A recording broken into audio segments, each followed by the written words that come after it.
সালাম আলাইকুম সবাইকে। আজকে ভার্সিটি ক মাস্টার ক্লাসের অ্যাডভান্সড প্রবলেম সলভিং এ তোমাদের সবাইকে আমি ওয়েলকাম করছি। আশিকুর রহমান আলিফ। ভার্সিটি ক এর রেগুলার যে মাস্টার ক্লাসটা থাকে সেটার পাশাপাশি আমরা অ্যাডভান্স প্রবলেম সলভিংটা এজন্য এনেছি যে মাস্টার ক্লাসে আমরা কনসেপ্ট প্রথমে ক্লিয়ার করব, এরপরে অ্যাডভান্স প্রবলেম সলভিং এ আমরা বিভিন্ন ইঞ্জিনিয়ারিং ইউনিভার্সিটি এবং প্রযুক্তি বিশ্ববিদ্যালয়ের প্রশ্নগুলো সলভ করার মাধ্যমে আমাদের কনসেপ্টটাকে আরেকটু অ্যাডভান্স করব। এখন এটার দরকার আসলে কি বলতো? এটার দরকার এই জন্যই যে তোমরা দেখেছো বিগত বছরে অর্থাৎ একদম রিসেন্ট 22-23 শিক্ষাবর্ষে ঢাকা ইউনিভার্সিটির যে রিটেন প্যাটার্নটা বা ফিজিক্সের যে এমসিকিউ প্যাটার্নটা সেগুলো কিন্তু চিরাচরিত নিয়ম থেকে কিছুটা অ্যাডভান্স হয়েছে। অর্থাৎ তোমাকে যদি ওই প্রশ্নগুলো সলভ করতে হয় তোমার কনসেপ্টটা কিন্তু আগের থেকে একটু বেশি শক্ত করে বিল্ড আপ করতে হবে।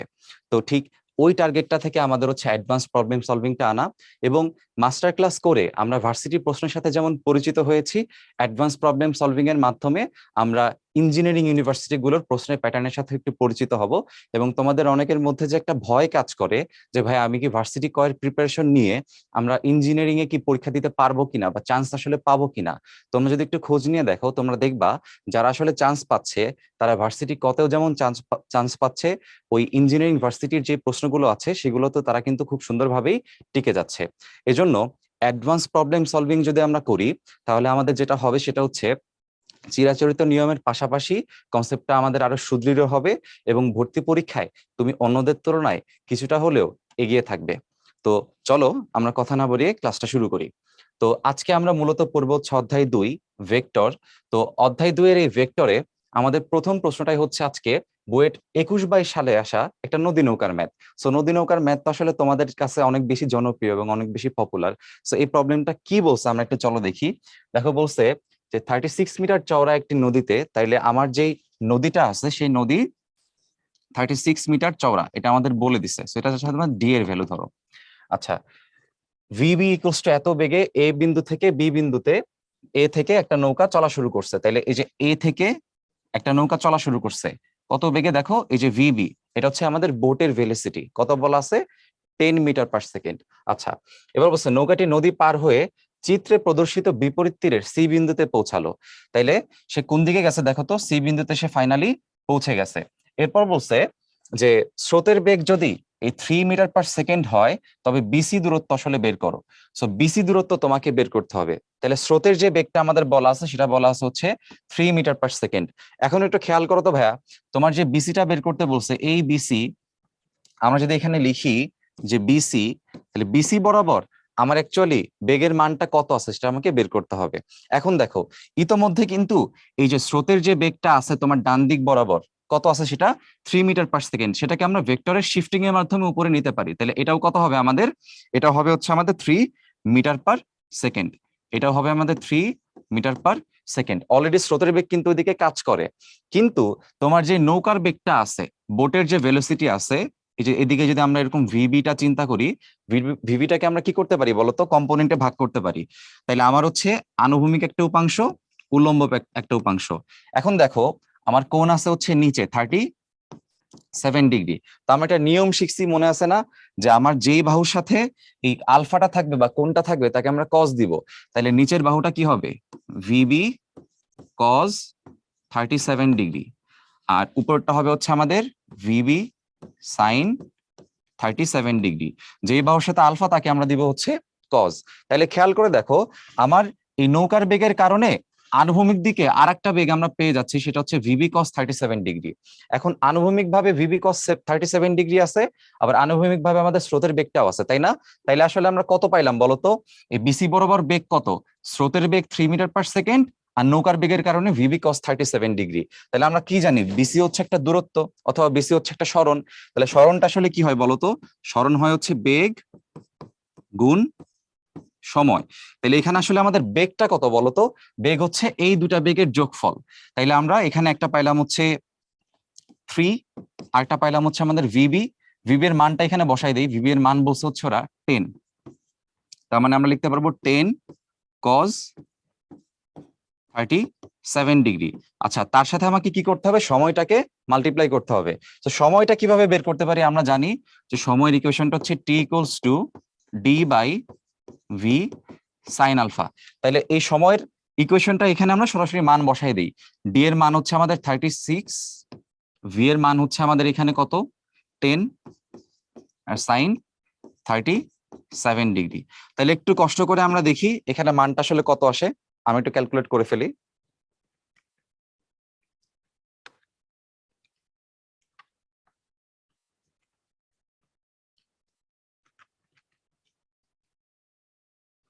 আচ্ছা, আমাদের আনসার হবে 65.72 মিটার। এত মিটার প্রায় হচ্ছে আমাদের অ্যান্সার হবে। এটা হচ্ছে বিসি এর অ্যান্সার। এবার খেয়াল করে দেখো আরেকটা প্রশ্ন এখানে করছে যে এছাড়া স্রোতের দিকের সাথে কত কোণে একটা কোণ আমাদের এখানে চাইছে। ফাইন, আমরা ধরলাম এটা হচ্ছে ধরো আলফা চাইছে। কত কোণে রওনা দিলে নৌকাটি সরাসরি বি বিন্দুতে পৌঁছাতে পারবে। তাহলে সরাসরি বি বিন্দু মানে আসলে কি বলতো, এ থেকে যদি কেউ বিতে যায়, এই সরাসরি বিটা আসলে কি বোঝায় বলতো, সোজাসুজি বা লম্বা লম্বি বরাবর যেতে যেই পথটা যেতে হয়, তাই না? তাহলে সোজাসুজি যে পথে যেতে আমাদের হিসাবটা কোনটা লাগে বলতো? আমরা জানি সেটা সূত্র হচ্ছে alpha equals to cos inverse minus u by v. এই শর্টকাটটা আশা করি আমরা শিখেছি। এই শর্টকাটের টেকনিকটা হচ্ছে কি, alpha equals to cos inverse minus u by v. এখন এখানে ইউটা নরমালি আমরা কি বলি? ইউটাকে বলি হচ্ছে আমরা নরমালি স্রোতের বেগ। সোজাসুজি পার হওয়ার ক্ষেত্রে ইউটাকে বলি হচ্ছে স্রোতের বেগ। তো এখানে স্রোতের বেগ অ্যাকচুয়ালি আমাদের কত আছে বলতো? এখানে আছে ভিআর, ঠিক আছে? সো এখানে আমরা এখানে ভিআরটা বসাবো, আর এই ভিটাকে আমরা বলবো হচ্ছে নৌকার বেগ। এই শর্টকাটটা মনে রাখবো, এটা হচ্ছে আমাদের নৌকার বেগ। সো এখানে নৌকার বেগ আমরা বলছি হচ্ছে ভিবি। ওকে, সো এই শর্টকাটটা হচ্ছে আমাদের একটু কষ্ট করে মনে রাখতে হবে। আশা করি এই জিনিসটা আমরা সবাই পারি। এটা হচ্ছে আমাদের শর্টকাট। তাহলে এখানে আবার সরাসরি আমরা মানটা বসাই দিই। তাহলে দেখো কজ ইনভার্স মাইনাস আমাদের স্রোতের যে বেগটা আছে সেটা হচ্ছে আমাদের 3, আর নৌকার বেগটা হচ্ছে আমাদের 10। তার মানে আমার অ্যান্সার হবে মাইনাস কজ ইনভার্স মাইনাস 3/10। একটু দেখি কত আসে। দেখো আমাদের অ্যান্সার আসছে 107.45 ডিগ্রি। তাহলে এই যে এত ডিগ্রি আমাদের অ্যান্সার আসলো, এটা আসলে কার সাথে বলতো? এই আলফাটা সবসময় কার সাথে হিসাব করতে হয়? স্রোতের বেগের সাথে হিসাব করতে হয়। তাহলে এত ডিগ্রি কার সাথে বলতো? আনসারটা লিখে দিবা, স্রোতের দিকে, স্রোতের দিকের সাথে। আচ্ছা, তো আশা করি আমরা এই প্রবলেমটা সবাই বুঝতে পারছি। এবার চলো নেক্সট প্রবলেমটা দেখি।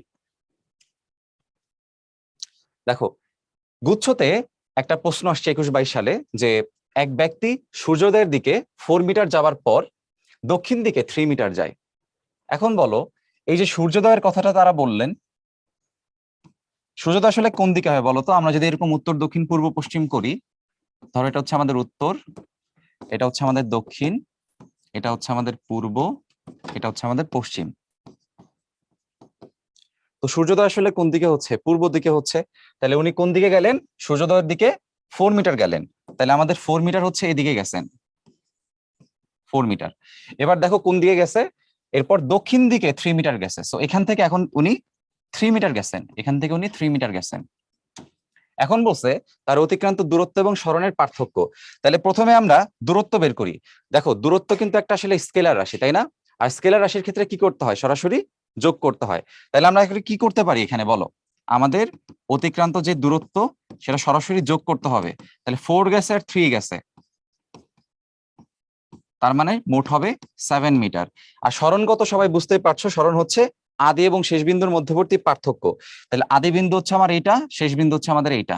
তাহলে আদি শেষ বিন্দুর মধ্যে পার্থক্য যে সরণ, সেই সরণের মান হচ্ছে কি অতিভুজের সমান। সেটা কত?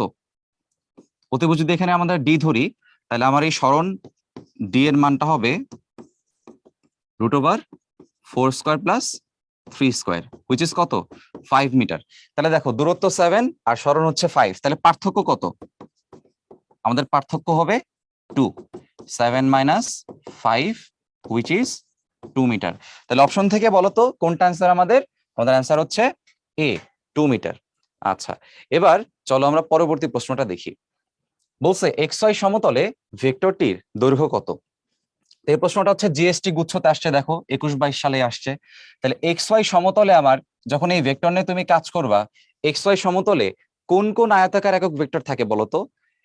এক্স এর জন্য আমরা জানি যে এক্স এর জন্য হচ্ছে আমরা আই হ্যাট ব্যবহার করি, আর ওয়াই এর জন্য আমরা জে হ্যাট ব্যবহার করি। তাহলে এক্স ওয়াই সমতলে শুধুমাত্র আমার কোনটা থাকবে, আই এবং যেটা থাকবে। তাইলে আমার এক্স ওয়াই সমতলে ভেক্টরটা আসলে কোনটা, এতটুকু অংশ হবে শুধুমাত্র। ঠিক আছে, তাহলে এই ভেক্টরের দৈর্ঘ্য এবার আমাদের বের করতে হবে। আমরা কি জানি, দৈর্ঘ্য বের করার নিয়ম হচ্ছে কি, রুট ওভার সহগগুলোর হচ্ছে স্কোয়ার। তাইলে আই হ্যাটের সহগ হচ্ছে 6 আর জে হ্যাটের সহগ হচ্ছে 8, সো 6 স্কোয়ার প্লাস 8 স্কোয়ার। তো 36 আর 64 যোগ করলে কত হবে, 100। তাহলে টোটাল হবে হচ্ছে 10। তো তোমরা আশা করি এই টেকনিকটা জানো, যে যখন নাকি দুটি বাহুর মধ্যে একটি 6 হয় আর একটা 8 হয়, তখন অবশ্যই অবশ্যই পিথাগোরাস অনুযায়ী আর একটাকে কত হইতে হয়, 10 হইতে হয়। এরকম কিন্তু আর একটা আছে, যে যখন একটা 4 হয় আর একটা 3 হয়, তখন অটোমেটিক্যালি আর একটা কত হয়, 5। এরকম আর একটা আছে, মানে এই তিনটা অনেক বেশি কাজে লাগে আর কি। ধরো একটা যদি এরকম তোমার হচ্ছে 12 হয়, একটা যদি 5 হয়, তাহলে একটা হচ্ছে অটোমেটিক কত হবে, 13। সো এই ত্রয়ীগুলো মনে রাখবা, যে 6 8 হইলে 10 হবে, 4 3 হইলে 5 হবে, 12 5 হইলে 13 হবে। তাহলে এই টেকনিকে খেয়াল করো, একটা 6 আর একটা 8 হইলে কি হবে অ্যান্সার, সরাসরি 10 হবে। এভাবে সরাসরি মনে রাখবা। আচ্ছা, এবারে দেখো আমাদের সিকের ওয়েটের একটা 22-23 সালে একদম রিসেন্ট একটা প্রশ্ন কি বলছে দেখো। কোন এক বৃষ্টির দিনে ফাউজিয়া জানালার পাশে দাঁড়িয়ে দেখছিল বৃষ্টি উলম্বভাবে এত বেগে পড়ছে। তার মানে বৃষ্টির বেগটা আসলে আমাদের কাছে বলে দিছে 6 কিলোমিটার/আওয়ার। এরপর বলছে ফাউজিয়া লক্ষ্য করলো রাস্তায় একজন লোক সার্টেন একটা বেগে হাঁটছে। তো রাস্তার যে বেগটা আছে, ব্যক্তির যে বেগটা আছে, এটাকে আমরা লিখলাম হচ্ছে ভিএম, 4 কিলোমিটার/আওয়ার। আরেকটা বিষয় খেয়াল করে বলছে অপরজন 8 কিলোমিটার/আওয়ার বেগে সাইকেলে যাচ্ছে। তাহলে সাইকেলে চলন্ত যে ব্যক্তি আছেন ওনারটা হচ্ছে আমাদের 8 কিলোমিটার/আওয়ার। এবার বলছে দেখো হেঁটে চলা লোকের সাপেক্ষে পড়ন্ত বৃষ্টির লব্ধি বেগ কত। তো যখনই এই সাপেক্ষে কথাটা বলে, তখন কিন্তু আমাদের ক্যালকুলেশনটা কি কিছুটা চেঞ্জ হয়ে যায়। তাইলে দেখো আমরা বৃষ্টি যেটা পড়ছে সেটা তো আমরা বুঝতেছি যে ভাই আমাদের বৃষ্টি পরে হচ্ছে নিচের দিক বরাবর, এটা হচ্ছে আমাদের তাহলে ভিআর। তাহলে আমাদের এই বৃষ্টির বেগটা লাগবে কার সাপেক্ষে, দেখো তো হেঁটে চলা লোকের সাপেক্ষে। তা আমরা কি জানি, যার সাপেক্ষে হিসাব করতে হয় তাকে কি করতে হয়, বিয়োগ করতে হয়। যার সাপেক্ষে হিসাব করতে হবে তাকে কি করতে হবে, বিয়োগ করতে হবে। তাহলে ধরো আমার একটা ব্যক্তি হচ্ছে এরকম হেঁটে যাচ্ছিলেন, তো এই হেঁটে যাওয়া ব্যক্তির বেগটা হচ্ছে আমরা ধরছিলাম 4 কিলোমিটার/আওয়ার। তাইলে যার সাপেক্ষে হিসাব করতে হবে তাকে উল্টাই দিতে হয় বা তাকে বিয়োগ করতে হয়। তাইলে আমরা তাকে কি করব এখানে বলতো, তাকে আমরা বিয়োগ করে দিব, এইদিকে নিয়ে আসবো। তো এখানে মান হচ্ছে -4 দিছি শুধুমাত্র ডিরেকশন বোঝানোর জন্য, কিন্তু মান কিন্তু আসলে কি থাকবে, মানটা সেম থাকবে। তো এখানে তুমি যদি একটা ভেক্টর বলতা হচ্ছে ধরো ভিএম, তাহলে একটা ভেক্টরকে তুমি বলতে হচ্ছে -ভিএম, কিন্তু -ভিএম এর যে মান সেটা কিন্তু আসলে তোমার এই 4ই থাকবে, মান সেম থাকবে। তাহলে খেয়াল করো এই ব্যক্তির সাপেক্ষে আমার বৃষ্টির বেগ বের করতে হবে। তাহলে যার সাপেক্ষে বের করতে হয় তাকে কি করতে হয় বলতো, আমার বৃষ্টির বেগ বের করতে হবে কার সাপেক্ষে, ব্যক্তির সাপেক্ষে। তাহলে ভিআরএম বের করতে হবে। তাহলে ভিআরএম হবে হচ্ছে ভিআর -ভিএম। ঠিক আছে, তাহলে এখান থেকে মানটা বের করতে হবে। মান বের করবো কেমনে, VRM equals to root over VR square plus VM square minus 2 VM cos. দেখতে হবে মধ্যবর্তী কোণ কত। তো মধ্যবর্তী কোণ অ্যাকচুয়ালি আমাদের কত ছিল বলতো, এই দুই পাশে তো 90। আমার হচ্ছে এখানে যেহেতু আমি মাইনাস নিছি, আমার আগের দিকটা দেখতে হবে 90 ডিগ্রি। সো কজ 90, আর কজ 90-র মান আসলে কত হয় ভাইয়া, 0 হয়। তাহলে এই পোর্শনটা আমার কত হয়ে যাবে, 0 হয়ে যাবে। তাহলে এখানে শুধুমাত্র ভিআর এবং ভিএম এর স্কোয়ার হবে। তো ভিআর আছে হচ্ছে 6 আর ভিএম আছে হচ্ছে 4। তাহলে দেখো কত আসে, এখানে আসবে 36 প্লাস হচ্ছে 16, হুইচ ইজ ইকুইভ্যালেন্ট টু √52। এখন এইটা √52 এর যে অপশনটা সেটা কিন্তু সরাসরি আমাদের প্রশ্নে দেওয়া নাই। তাহলে এখন কি করতে হবে, আমাকে এই অপশনগুলো টেস্ট করতে হবে বা মিলাইতে হবে। এখন দেখো কিভাবে সহজে টেকনিক হিসাব করা যাবে। এই √52টাকে আমরা কিভাবে চিন্তা করতে পারি, দেখো তো এই √52 হচ্ছে আমাদের √64 আর √49 এর মাঝামাঝি একটা মান। তাহলে আমাকে বলো এই √49 হচ্ছে আমাদের 7, √52 এর মান হচ্ছে আমি জানি না, আর √64 এর মান হচ্ছে 8। তাহলে অ্যাটলিস্ট তো এটা বুঝতেছো যে আমার √52 এর মান 7 এবং 8 এর মাঝামাঝি হবে। আচ্ছা, এখন খেয়াল করে দেখো, এই 52 হচ্ছে 49 এর অনেক কাছে, মাত্র 3 পার্থক্য, আর 64 থেকে অনেক দূরে, 12 পার্থক্য। তাহলে কাছাকাছি কোনটা বেশি বলো তো? আমাদের বেশি কাছাকাছি হচ্ছে এইটা। এই 7 এর থেকে সে কি থাকবে, বেশি ক্লোজ থাকবে। তাহলে 7 এর কাছাকাছি কোনটা অ্যান্সার আছে সেটা আমাকে দেখতে হবে। 7 থেকে কিন্তু একদম কাছাকাছি হবে না, হ্যাঁ, কারণ কি 3 পার্থক্য আছে 49 থেকে 52। আচ্ছা, তাহলে খেয়াল করো, প্রথম আছে 7.01, এটা বেশি কাছাকাছি হয়ে গেছে। 7.01 কে তুমি যদি স্কোয়ার করো 49 পয়েন্ট সামথিং হবে, হ্যাঁ, 50ও হবে না। তাইলে আমার লাগবে তো আসলে 52, তাহলে এটা আমাদের আসলে অ্যান্সার হচ্ছে না। 9 তো কখনোই হবে না, 8.21 হবে না, আমার 8 এর থেকে ছোট হবে। 7.21 একটা হচ্ছে 7ও হবে না। কেন হবে না? কারণ 7 হইলে তো আসলে √49 থাকতো। তাহলে অ্যান্সার শুধুমাত্র কোনটা বাকি থাকে? 7.21। তার মানে বুঝতে পারতেছো যে এইভাবে কিন্তু, যদিও এটা আসলে গুচ্ছতে সিকের ওয়েটে এসেছে, তো তুমি ক্যালকুলেটর ইউজ করতে পারতা, কিন্তু যদি এটা ইউনিভার্সিটিতেও আসে, তোমরা আশা করি ক্যালকুলেটর ছাড়া এরকম প্রশ্ন সলভ করতে পারবা। ওকে, এখন দেখো, ভেক্টরের লব্ধি নির্ণয়ের একটা প্রবলেম। পরস্পরের সাথে লম্বভাবে ক্রিয়াশীল দুটি বলের লব্ধি হচ্ছে 80 নিউটন। আচ্ছা, তাহলে পরস্পরের সাথে লম্বভাবে দুটি ভেক্টর কাজ করতেছে, ধরো একটা হচ্ছে পি আর একটা হচ্ছে ধরো কিউ। এখন বলছে লব্ধি 80 নিউটন, তাহলে আমরা এখানে লিখে রাখি আমাদের লব্ধি মানটা হচ্ছে 80 নিউটন। যদি লব্ধি একটি বলের সাথে 60 ডিগ্রি কোণ উৎপন্ন করে, তা আমরা ধরলাম এই নিচের দিকের সাথে সে হচ্ছে 60 ডিগ্রি কোণ উৎপন্ন করছে। তাহলে এখন বলছে যে বল দুটির মান নির্ণয় করো। তাহলে বল দুইটা আসলে কে কে, পি এবং কি কিউ। তাহলে একটা খেয়াল করে দেখো তো বিষয়টা, আমরা যদি শুধুমাত্র উপাংশে বিভাজন করে দেই তাইলে কিন্তু পি এবং কিউ এর মানটা আমরা আসলে পাই, তাই না? খেয়াল করো, তার মানে আমরা যেমন কি করি, আমরা যখন একটা ভেক্টরকে এভাবে পি লিখি আর একটা যখন কিউ লিখি, তো এই পি এবং কিউ মিলে যেমন লব্ধি কি পাওয়া যায়, আর পাওয়া যায়। একইভাবে এই আরটাকে ভেঙে আমরা কি করতে পারি, পি এবং কিউটাকে ভাগ করতে পারি, যেটাকে আমরা ভেক্টর বিভাজন বলি। তাহলে খেয়াল করো, এই আর এর আনুভূমিক উপাংশ হচ্ছে পি, এটা আমরা বলতে পারি, আর আর এর উল্লম্ব উপাংশ হচ্ছে কিউ, এটাও আমরা বলতে পারি। তাইলে দেখো আমার কোনটা কার সাথে আছে, 60 ডিগ্রি ভূমির সাথে আছে, তাহলে পি এর সাথে 60 ডিগ্রি, তাহলে পি এর মানটা কি হবে, আর কজ 60 ডিগ্রি। এখন একটু কষ্ট করে মান বসাও, 80 কস 60 এর মান হচ্ছে আমাদের হাফ, তাহলে এখানে আমরা মানটা বসাই দিই হাফ, তাহলে পি এর ভ্যালুটা হবে আমাদের 40 নিউটন। সো একটা হচ্ছে আমাদের 40 নিউটন। তাহলে আমাদের আরেকটা কিউ যেটা হবে, কিউ কত হবে বলতো? আমার কিউ হচ্ছে উল্লম্ব উপাংশ, তার সাথে কোনো কোণটা নাই, তাহলে যার সাথে কোণ নাই তাকে আমরা কি লিখি, সাইন লিখি। আর সাইন 60 ডিগ্রি, 80 সাইন 60 মান √3/2, এটা হবে 40 √3 নিউটন। সো আশা করি এই প্রশ্নটা আমরা বুঝতে পারছি, এটাই হচ্ছে আমাদের পি এবং কিউ এর পরস্পরের মান।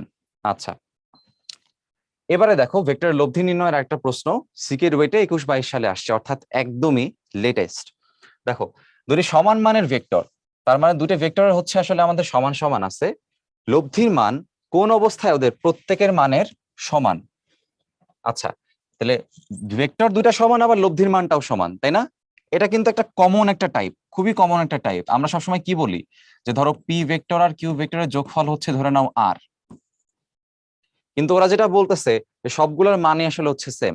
তার মানে আমরা এটা বলতে পারি যে সবগুলোর মান যদি ধরো আমরা সেম ধরে নিই, ধরো আমরা এক্স ধরি, তাহলে সূত্র কি লেখা যায়, যে x square equals to x square plus x square plus 2 × x cos alpha, তাই না? আমরা আগে কি লিখতাম, আমরা আগে লিখতাম p square equals to q square plus Q square plus 2p Q cos alpha. তো এখানে যেহেতু সবাই সমান, এজন্য সবাইকে আমি এক্স দ্বারা রিপ্রেজেন্ট করতে পারি, ঠিক আছে? এবার এখানে আমরা কি করব দেখো, মানগুলো বসাই, x square equals to 2x² plus 2x² cos alpha. তাহলে এখানে দেখো 2x এর পাশে চলে আসলে হবে -x², এ পাশে 2x² কজ আলফা, তাহলে এই পাশ থেকে যদি এক্স এক্স বাদ যায় আমার এই পাশে থাকবে -1/2।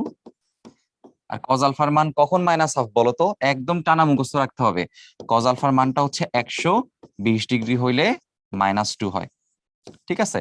আচ্ছা, তো এটা কিন্তু একটা শর্টকাট মেথড, এটাও কিন্তু একটা শর্টকাট মেথডে মনে রাখবা। আমরা প্রথমে ম্যাথ করে দেখাইলাম, কিন্তু এই শর্টকাটটা আমাদের মনে রাখতে হবে, যে যদি এই পি ভেক্টর আর কিউ ভেক্টরের যে লব্ধি আর তাদের সবার মান যদি কখনো পরস্পরের সমান হয়, সবার মান যদি কখনো পরস্পরের সমান হয়, তখন অবশ্যই তাদের মধ্যবর্তী কোণ, অবশ্যই পি এবং কিউ এর যে মধ্যবর্তী কোণ সেটা হতে হবে 120 ডিগ্রি। এটা মনে রাখবা। তাহলে প্রশ্ন যদি এমন ভাবে দেয় যে দুটি সমান বলের মধ্যবর্তী কোণ হচ্ছে 120 ডিগ্রি, তাহলে লব্ধির মান কত?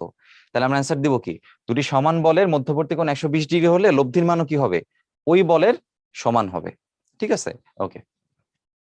তাহলে এখানে আমাদের অ্যান্সার আসলে কত, 120। এবার দেখো বুটেক্স 16-17 একটা প্রশ্ন আসছে, দুটি ভেক্টরের মধ্যে একটি অন্যটির দ্বিগুণ এবং লব্ধির মান বড় ভেক্টরের সমান হলে ভেক্টরটির মধ্যকার কোণ আসলে কত? আচ্ছা, তাহলে দুটি ভেক্টরের মধ্যে একটি অন্যটির দ্বিগুণ, তার মানে আমরা যখন নর্মালি কি লিখি, ধরো এরকম লিখি R square equals to P square plus Q square plus 2p Q cos alpha. তো এখানে একটা আর একটার দ্বিগুণ, তাহলে আমরা ধরে নেই আমার একটা হচ্ছে পি আর কিউ এর যে মানটা সেটা হচ্ছে টোয়াইস পি। তাহলে পি একটা আর একটা হচ্ছে টোয়াইস পি, একটা আর একটার দ্বিগুণ। তাহলে সেটা আমরা বসাবো, এবং বড় যে মানটা সেটা হচ্ছে আবার লব্ধির সমান। লব্ধির মান কার সমান, বড় ভেক্টরের সমান। তার মানে লব্ধির যে মান সেটা হচ্ছে বড় ভেক্টর কোনটা এখানে বলো তো, পি আর 2p এর মধ্যে 2p টা হচ্ছে বড়, তাহলে সেটা হচ্ছে 2p এর সমান।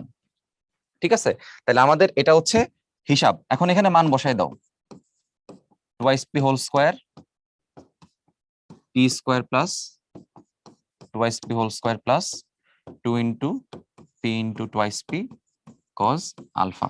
এবার পরের লাইনটা করে ফেলি, দেখো 4p square equals to p square plus 4p square plus twice p square।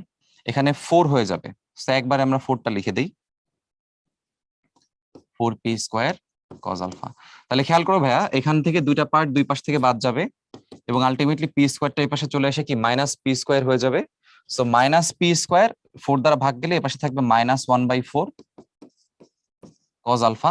তার মানে আলটিমেটলি আমার আলফার মানটা হবে কজ ইনভার্স -1/4। তাহলে অপশন থেকে আসলে কোনটা আমার অ্যান্সার বলো তো, কজ ইনভার্স -1/4। আচ্ছা, এবারে দেখো আইওটি 14-15-তে আসা একটা প্রশ্ন, এ পার্টিকেল হ্যাজ 3 ভেলোসিটিস, কত কত বলছে দেখো 10, 20 and 30, so inclined at angle of 120 degree to one another। তাইলে কি বলছে আসলে আমরা চিত্রটা বোঝার চেষ্টা করি। আমাদের একটা আছে হচ্ছে 10, একটা আছে হচ্ছে আমাদের 20 এবং আর একটা আছে হচ্ছে আমাদের 30, এবং প্রত্যেকেই কি বলছে দেখো, প্রত্যেকের মধ্যবর্তী কোণ 120 ডিগ্রি করে আছে। তাহলে এখানেও আমার 120 ডিগ্রি, এখানেও আমার 120 ডিগ্রি। আচ্ছা, এবং মধ্যবর্তী কোণ তো অবশ্যই এটা বুঝতেছে, এটা 120 ডিগ্রি হবে। এখন বলছে দেখো কি কোশ্চেন জিজ্ঞাসা করছে, the magnitude of the resultant velocity is. তাহলে রেজাল্টেন্ট ভেলোসিটির কি বের করতে হবে, ম্যাগনিটিউড বের করতে হবে। ঠিক আছে, তাহলে আমরা এটাকে যখন একাধিক বল থাকে, হ্যাঁ দুয়ের অধিক যখন বল থাকে, তখন কিন্তু আমরা লম্বাংশ উপপাদ্য ব্যবহার করি, তাই না?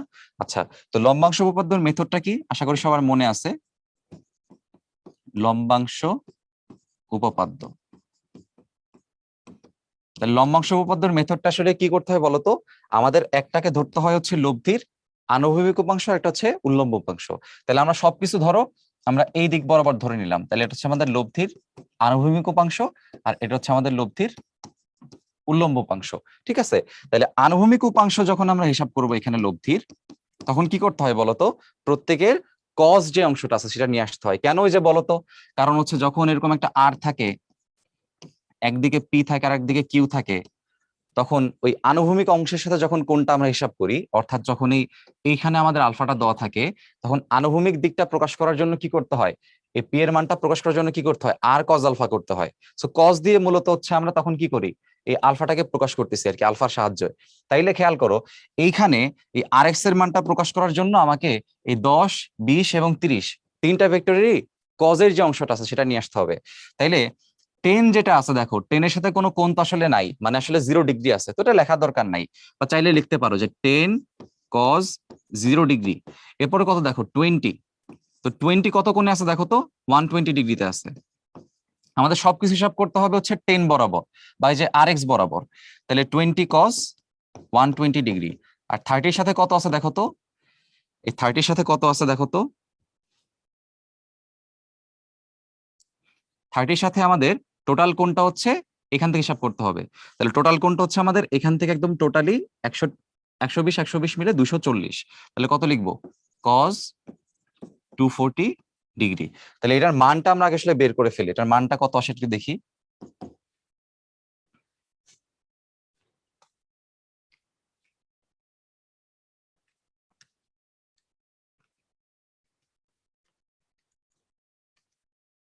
আচ্ছা দেখো, এটার মান হচ্ছে আমাদের 15। সো এটাকে আমরা 1 নাম্বার ইকুয়েশন দিয়ে রাখলাম। এবার আমরা সেম ভাবে ওয়াই অক্ষর যে উপাংশটা আছে, মানে হচ্ছে উল্লম্ব উপাংশ, সেটা বের করব আর ওয়াই। আর ওয়াই এ কি করতে হয়? কস গুলোকে সাইন করে দিতে হয় সহজে। তাহলে কি লিখবো এখানে? 10 sin 0 20 sin 120 ডিগ্রি প্লাস হচ্ছে 30 sin 240 ডিগ্রি। তাহলে এইখানে ভাইয়া আমাদের আনসারটা আসলে কত হবে আমরা একটু করে দেখি, চলো। আমাদের এই পোর্শনটা করা দরকার নেই, এটা আসলে শূন্য হয়ে গেছে। তো পরের অংশ থেকে শুরু করলে আমাদের হয়ে যাচ্ছে।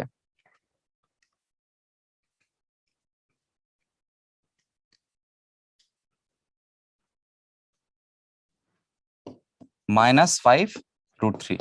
ওকে, তাহলে দেখো আমরা কি জানি আসলে, আমাদের যে লব্ধিটা হবে ফাইনাল, সেই লব্ধিটা হবে হচ্ছে আর এক্স এবং আর ওয়াই এর বর্গের যে যোগফল তার হচ্ছে রুট। তাহলে এখানে মানটা বসাই দিই। তাহলে কত কত হবে আমরা একটু ক্যালকুলেটর করে ফেলি।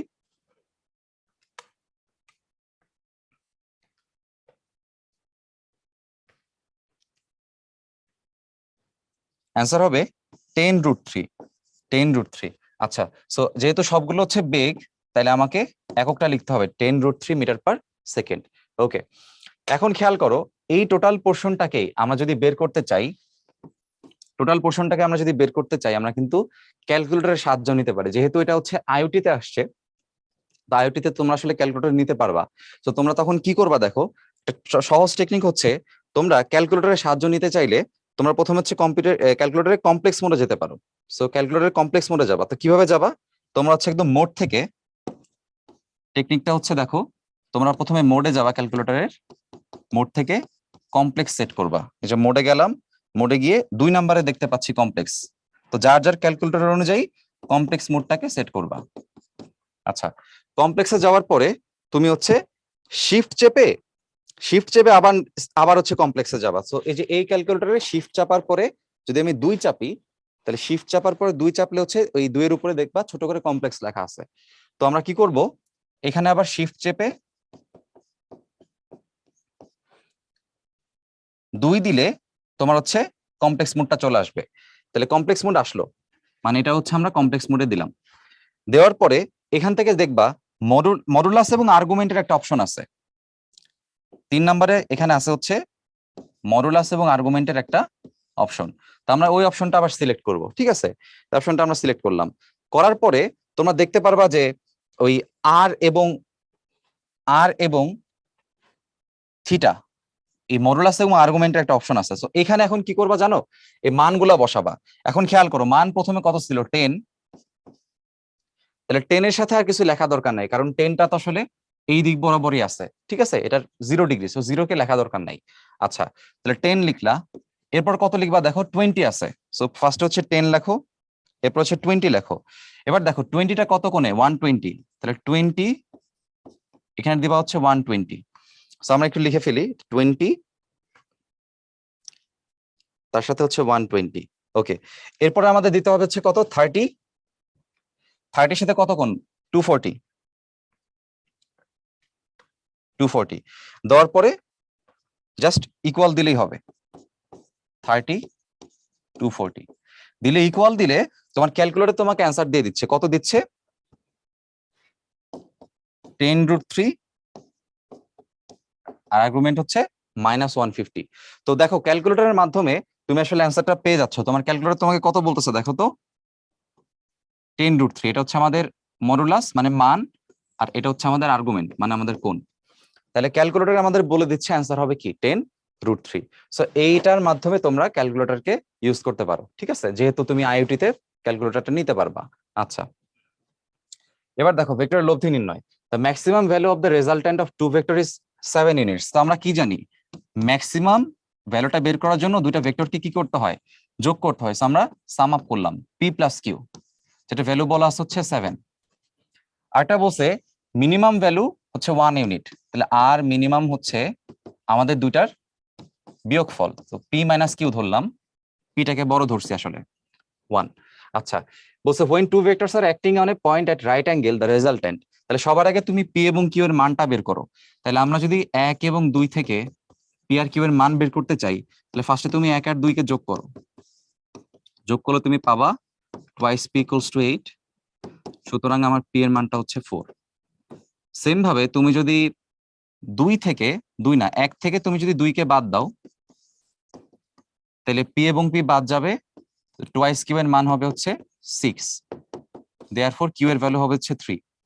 এখন কি বলছে, ওই দুইটা ভেক্টর হচ্ছে are acting on a point at right angle. Right angle মানে কি বলতো, মধ্যবর্তী কোণ হচ্ছে 90 ডিগ্রি।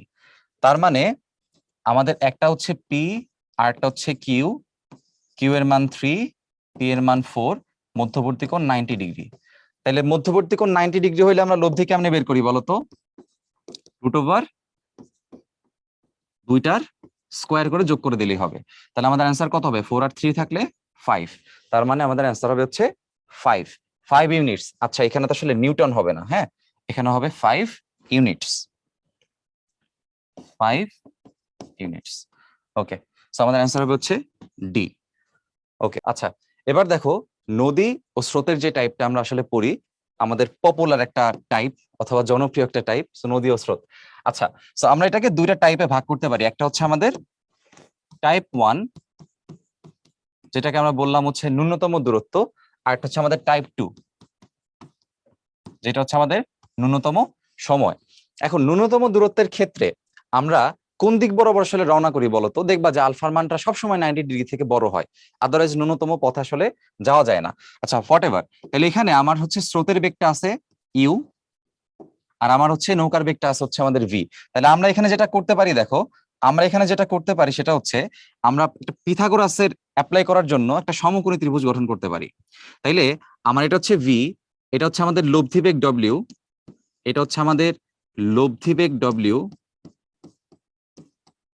তাহলে ভেক্টর শিফটের মাধ্যমে ইউটাকে আমি এখানে রিপ্লেস করতে পারি, এটা হচ্ছে আমাদের ইউ। তাহলে খেয়াল করে দেখো আমার এই ডব্লিউর মানটা হবে root over V square minus you square, অতিভুজ স্কোয়ার থেকে আমরা হচ্ছে ইউটাকে বাদ দিচ্ছি। আচ্ছা, তো লব্ধির মানটা এভাবে করে হচ্ছে আমাদের এত আসছে। এবার প্রয়োজনীয় সময় যে সূত্র, সেটা তো আমরা জানো যে প্রয়োজনীয় সময় হচ্ছে D by V sine alpha. তবে এখানে কিন্তু এই বেগের মানটা আমরা ভি সাইন আলফার জায়গায় রিপ্লেস করতে পারি। তাহলে কত লিখতে পারি ভাইয়া বলতো, এখানে ভি সাইন আলফার বদলে আমরা root over V square minus you square এই ভ্যালুটাও সরাসরি বসাতে পারি। আবার সোজাসুজি নদী পার হবার ক্ষেত্রে যে আলফার মানটা এত হয়, এই যে শর্টকাটটা, এটা কিন্তু আমরা আগেই দেখে আসছি, যেখানে আমাদের এই ইউটা হচ্ছে স্রোতের বেগকে বোঝায় আর ভিটা হচ্ছে আমাদের নৌকার বেগকে বোঝায়, এটা আমাদের মনে রাখতে হবে। আচ্ছা, এখন পরের সেগমেন্টটা আসো, আমরা আসলে সূত্রটা কি জানি বলতো ভাই, আমরা সূত্র জানি হচ্ছে যে টি এর মানটা হচ্ছে D by V sine alpha, T এর মানটা হচ্ছে আমাদের D by V sine alpha. এখন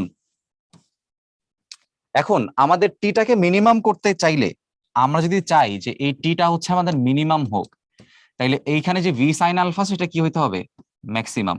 আর ভি সাইন আলফা কখন ম্যাক্সিমাম হয় বলতো, ভি সাইন আলফা তখনই ম্যাক্সিমাম হয় যখন আলফার মান কত ডিগ্রি হয় ভাইয়া, 90 ডিগ্রি হয়। তাহলে আলফার মান 90 ডিগ্রি তুমি যদি বসাও, ভি সাইন 90 হয়ে সেটা ভি হবে। এই জন্য সূত্র হচ্ছে টি মিনিমাম সমান ডি বাই ভি। আচ্ছা, এখন দেখো আলফার মান যেহেতু আমাদের হচ্ছে 90 ডিগ্রি, তাহলে আমাদের লব্ধিটা আসলে এখানে কত হইলো, ডব্লিউ মাঝ বরাবর একটা জায়গা দিয়ে গেছে। তাইলে আমি যদি আবারও পিথাগোরাস এখানে অ্যাপ্লাই করে দেই, এটা যদি আমার ইউ হয়, আমাদের অলরেডি এটা হচ্ছে ভি আছে, তাহলে পিথাগোরাস অনুযায়ী এই লব্ধি বেগের মানটা কত আসতেছে দেখো তো, v square plus u square. আচ্ছা, তাহলে এইভাবে করে হচ্ছে আমাদের লব্ধির বেগটা কি হয়, root over u square plus v square. আচ্ছা, তো একটা সহজ নিয়ম তোমাদের শেখাই দেয় মনে রাখার জন্য, যে ন্যূনতম দূরত্বের ক্ষেত্রে তোমার যে বেগটা, সেই বেগের মানটা তোমরা দেখতে পাচ্ছ ভি স্কোয়ার থেকে ইউ স্কোয়ারকে বাদ দেওয়া লাগছে, মানে মাইনাস আছে, তাই না? আর ন্যূনতম সময়ের ক্ষেত্রে কি দেখলা, লব্ধিটা হচ্ছে যোগ আছে, প্লাস আছে। তো এটাকে এইভাবে সহজে মনে রাখো যে তুমি যদি একটা জায়গা থেকে আরেকটা জায়গায় যেতে চাও, এবং তুমি যদি ন্যূনতম সময় যেতে চাও, মানে তোমার সময় কম লাগতে হবে, সেক্ষেত্রে তুমি তোমার বেগটাকে কি করে দাও, বৃদ্ধি করতে হয় না? তুমি ধরো একটা গাড়ি চালাচ্ছ, তখন তুমি গাড়ির বেগটাকে কি করবা, ম্যাক্সিমাম করে দিবা। তুমি একটা বাইক চালাচ্ছ, বাইকের বেগটাকে ম্যাক্সিমাম করে দিবা, তাই না? তাহলে বেগটা কখন ম্যাক্সিমাম হবে বলো, ভেতরে দুটার যোগ থাকলে নাকি ভেতরে দুটার বিয়োগ থাকলে? ডেফিনেটলি বুঝতে পারতেছো, যদি ভেতরে দুইটার কি থাকে, যোগ থাকে। তো এই সহজ নিয়মে মনে রাখবা যে লব্ধির দুইটা হচ্ছে যোগ করে স্কোয়ার কখন থাকবে, যদি সেটা ন্যূনতম সময় হয়। তাহলে ন্যূনতম সময় যদি আমার মাথায় মনে থাকে, তাহলে অবশ্যই আমার মনে থাকবে যে ন্যূনতম দূরত্বের ক্ষেত্রে লব্ধিটাকে কি করতে হয়, একটা থেকে আর একটাকে বাদ দিতে হয়। ঠিক আছে, ওকে। এখন স্রোতের সাথে লব্ধির যে বেগের যে কোণটা, সেটা হিসাব করার জন্য পার্শ্বীয় সরণের কনসেপ্ট থাকলে আমাদের মোটামুটি হয়ে যায়। সো পার্শ্বীয় সরণ অ্যাকচুয়ালি আমাদের কোনটা বলতো? পার্শ্বীয় সরণ হচ্ছে আমাদের এই যে আনুভূমিক বরাবর যেটা গেছে। তাহলে আমার টোটাল যে অংশটা, আমরা যদি এইভাবে চিন্তা করি যে এটা হচ্ছে আমার ডি, নদীর প্রস্থ, এটা হচ্ছে আমার আনুভূমিক সরণ, দ্যাট ইজ এক্স, আর আমার মোট যে সরণ সেটা হচ্ছে আমার এখানে মোট সরণ হচ্ছে ধরো আমাদের যে এখানে এস বলা আছে, এস। তাহলে পিথাগোরাস অনুযায়ী বুঝতেই পারতেছো যে এস এর যে মানটা হবে সেটা হবে √, D square plus x square. এই অংশটা কিন্তু এখানে আছে, কোনাকুনি দূরত্বের সেগমেন্টে আছে।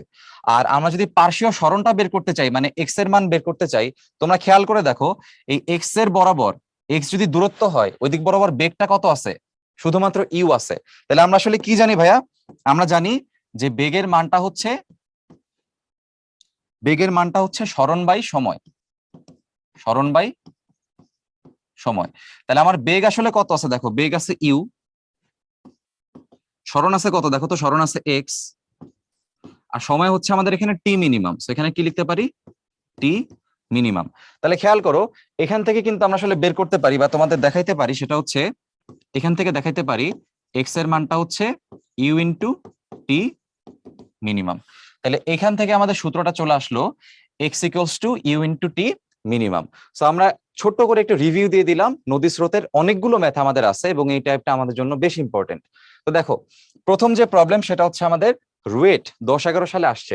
কোন নদীতে একটি নৌকার বেগ স্রোতের অনুকূলে বলছে আর প্রতিকূলে বলছে। তো অনুকূল থাকা মানে কি, নদী এবং স্রোত, নদী এবং স্রোত দুইটাই আসলে কি যোগ করতে হয়। তাহলে অনুকূল হচ্ছে ভি প্লাস ইউ আর প্রতিকূল হচ্ছে ভি মাইনাস ইউ। তাহলে আমাদের প্রশ্ন মতে ভি প্লাস ইউ এর মান বলছে হচ্ছে দেখো 18, আর ভি মাইনাস ইউ বলছে হচ্ছে আমাদের 6। তাহলে আমরা যদি এখানে 1 আর 2 যোগ করি,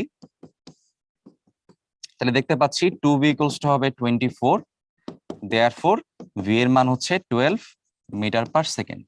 আচ্ছা, আর এখানে কিলোমিটার পার আওয়ার হবে ইউনিটটা, কিলোমিটার পার আওয়ার। এখন এখানে ভি এর মান যে কোনো একটা ইকুয়েশনে বসাইলে তুমি ইউ এর মান পেয়ে যাচ্ছ। সো ধরো আমরা হচ্ছে একে বসাই, তাহলে ইউ এর মানটা হবে 18 মাইনাস ভি, তার মানে 18 minus 12 which is 6 kilometer per hour. আচ্ছা, এখন বলছে দেখো কোন দিকে চালনা করলে, মানে আলফার মান চাইছে সোজা অপর পারে। সোজা অপর পারে মানে আসলে কি বলতো, আমাকে একদম ন্যূনতম পথে যেতে হবে, টাইপ 1। সো টাইপ 1টা আমরা কি শিখছিলাম, আলফার মানটা কিভাবে বের করতে হয়, cos inverse minus u by v. আমরা সরাসরি শর্টকাটটা এখানে অ্যাপ্লাই করে দিব। আচ্ছা, তাহলে এখানে কজ ইনভার্স আমাদের ইউ এর মানটা দেখতে পাচ্ছ, ইউ হচ্ছে 6 আর ভি হচ্ছে আমাদের 12। সো এখানে ভ্যালুগুলো একটু বসাই, একটা হচ্ছে 6 আর একটা হচ্ছে 12। সো কাটাকাটি করলে কি আসবে, -1/2 আর -1/2। কজ ইনভার্স -1/2 কখন হয়, যখন মধ্যবর্তী কোণ কত হয়, 120 ডিগ্রি হয়। ওকে, সো আশা করি এই প্রশ্নটা আমরা সবাই বুঝতে পারছি। এবার দেখো বইয়ের 3-4 সালে একটা প্রশ্ন আসছে যে প্রতি ঘন্টায় এত বেগে এত প্রশস্ত একটি নদী, তাহলে আমাদের কতটুকু নদী প্রশস্ত সেটা বলে দিছে, ডি এর মান বলছে 240 মিটার। আচ্ছা, একটি নদীর নিচের দিকে প্রবাহিত হচ্ছে এবং প্রতি ঘন্টায় এত বেগে। আচ্ছা, তাহলে এত বেগে হচ্ছে নদী প্রবাহিত হচ্ছে, তার মানে স্রোতের বেগটা বলে দিছে 1800 মিটার। এটা কি প্রতি ঘন্টা, তার মানে কি মিটার পার আওয়ার। ঠিক আছে, এটাকে কিলোমিটার পার আওয়ারে কনভার্ট করার দরকার নাই, যদি না দরকার পড়ে। আচ্ছা, প্রতি ঘন্টায় এত বেগে সাঁতারে সক্ষম, তাহলে সাঁতারুর বেগ বলছে, আমরা সেটাকে নৌকার বেগের সাথে কম্পেয়ার করতে পারি। আচ্ছা, সেটা হচ্ছে এত। বিপরীত বিন্দুতে যেতে ইচ্ছুক, দেখো বিপরীত বিন্দুতে যেতে ইচ্ছুক, তো বিপরীত বিন্দু আসলে কোনটা বলতো, তুমি যেখান থেকে রওনা করছো তার এক্সাক্ট বিপরীত বিন্দু, তার মানে আসলে কোনটা, ন্যূনতম পথের যে টাইপ সেটাই, এক্স্যাক্টলি সেটাই।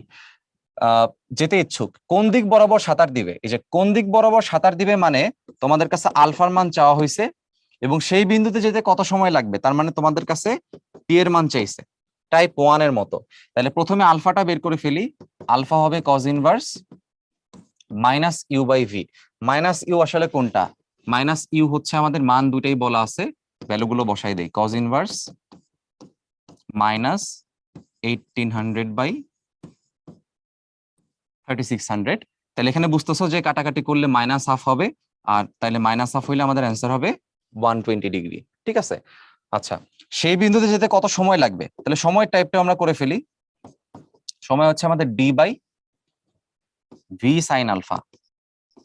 তাহলে এখানে মান বসাই দাও। আমাদের বলছে হচ্ছে 240, ভি এর মান বলছে হচ্ছে আমাদের 3600 সাইন 120 ডিগ্রি। তাহলে এখান থেকে ছোট করে ক্যালকুলেশন করে ফেলো যে টাইম আসলে আমাদের কত লাগবে। তাহলে কাটাকাটি করলে মোটামুটি এতটুকু, বেশি কাটাকাটি এখানে আসলে করার নাই। আচ্ছা তাহলে 24 উপরে আছে, নিচে হচ্ছে 360 ইন্টু সাইন 120। আচ্ছা, তো আমাদের এখানে আনসার আসে 0.0769। খেয়াল করে দেখো এখানে আওয়ারটা ছিল, সো অ্যান্সারটা অবশ্যই কি আওয়ারে আসছে, মানে ঘন্টায় আসছে। তাহলে আমাদের অ্যান্সার হচ্ছে এটা। ওকে, এখন খেয়াল করে দেখো একটি স্রোতের বেগ বলা আছে।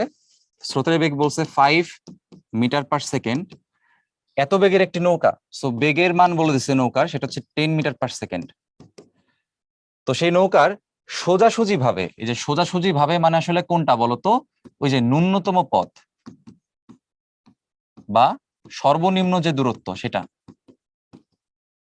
সর্বনিম্ন দূরত্ব। তাহলে ওই নদী পারাপার হতে সময় কতটুকু লাগছে বলে দিছে। তো 1 মিনিট 40 সেকেন্ড আসলে কত হয়? এদিকে 60 সেকেন্ড, এদিকে 40 সেকেন্ড, তার মানে 100 সেকেন্ড সময় লাগছে। তাহলে নদীর প্রস্থ চাইছে। তাহলে আমরা সূত্র কি জানি বলতো? আমরা জানি সূত্র হচ্ছে T equals to D by V sine আলফাও যেমন লিখতে পারি, আমরা D by root over V square minus you square লিখতে পারি। এখন এখানে তো আমাদের কোণ বলা নাই, কোনটা বের করে নেওয়া যায় সমস্যা নাই, কিন্তু কোণ বলা নাই। সো কোণ না বলা থাকলেও যেহেতু ভি এবং ইউ এর মান বলা আছে, আমরা সরাসরি এখান থেকে মানটা বসাই দিতে পারি। তাহলে দেখো ডি এর মান আমাদের বলছে হচ্ছে, ডি এর মান কত বলছে আমাদের দেখো তো, পাড়ি দিতে এত লাগছে। আচ্ছা, নদীর প্রস্থ জিজ্ঞাসা করছে, ফাইন ফাইন, নদীর প্রস্থ জিজ্ঞাসা করছে। তাইলে আমরা সূত্রটা লিখতে পারি হচ্ছে এত। তাহলে ডি এর মান আসবে T into root over V square minus you square.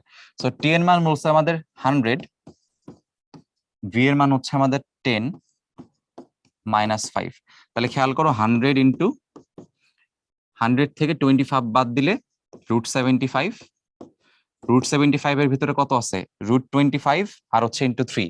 25টা root হয়ে বাইরে আসলে হবে 5, তাহলে এটা হয়ে যাবে হচ্ছে 500 √3। সো 500 √3 এত মিটার রাখলেই তোমার অ্যান্সারটা ঠিকঠাক। আচ্ছা ওকে, এবার চলো আমরা আইওটি 17-18 সালে আসা একটা প্রশ্ন দেখে ফেলি। দেখো কি বলছে, a plane has an air speed of এত।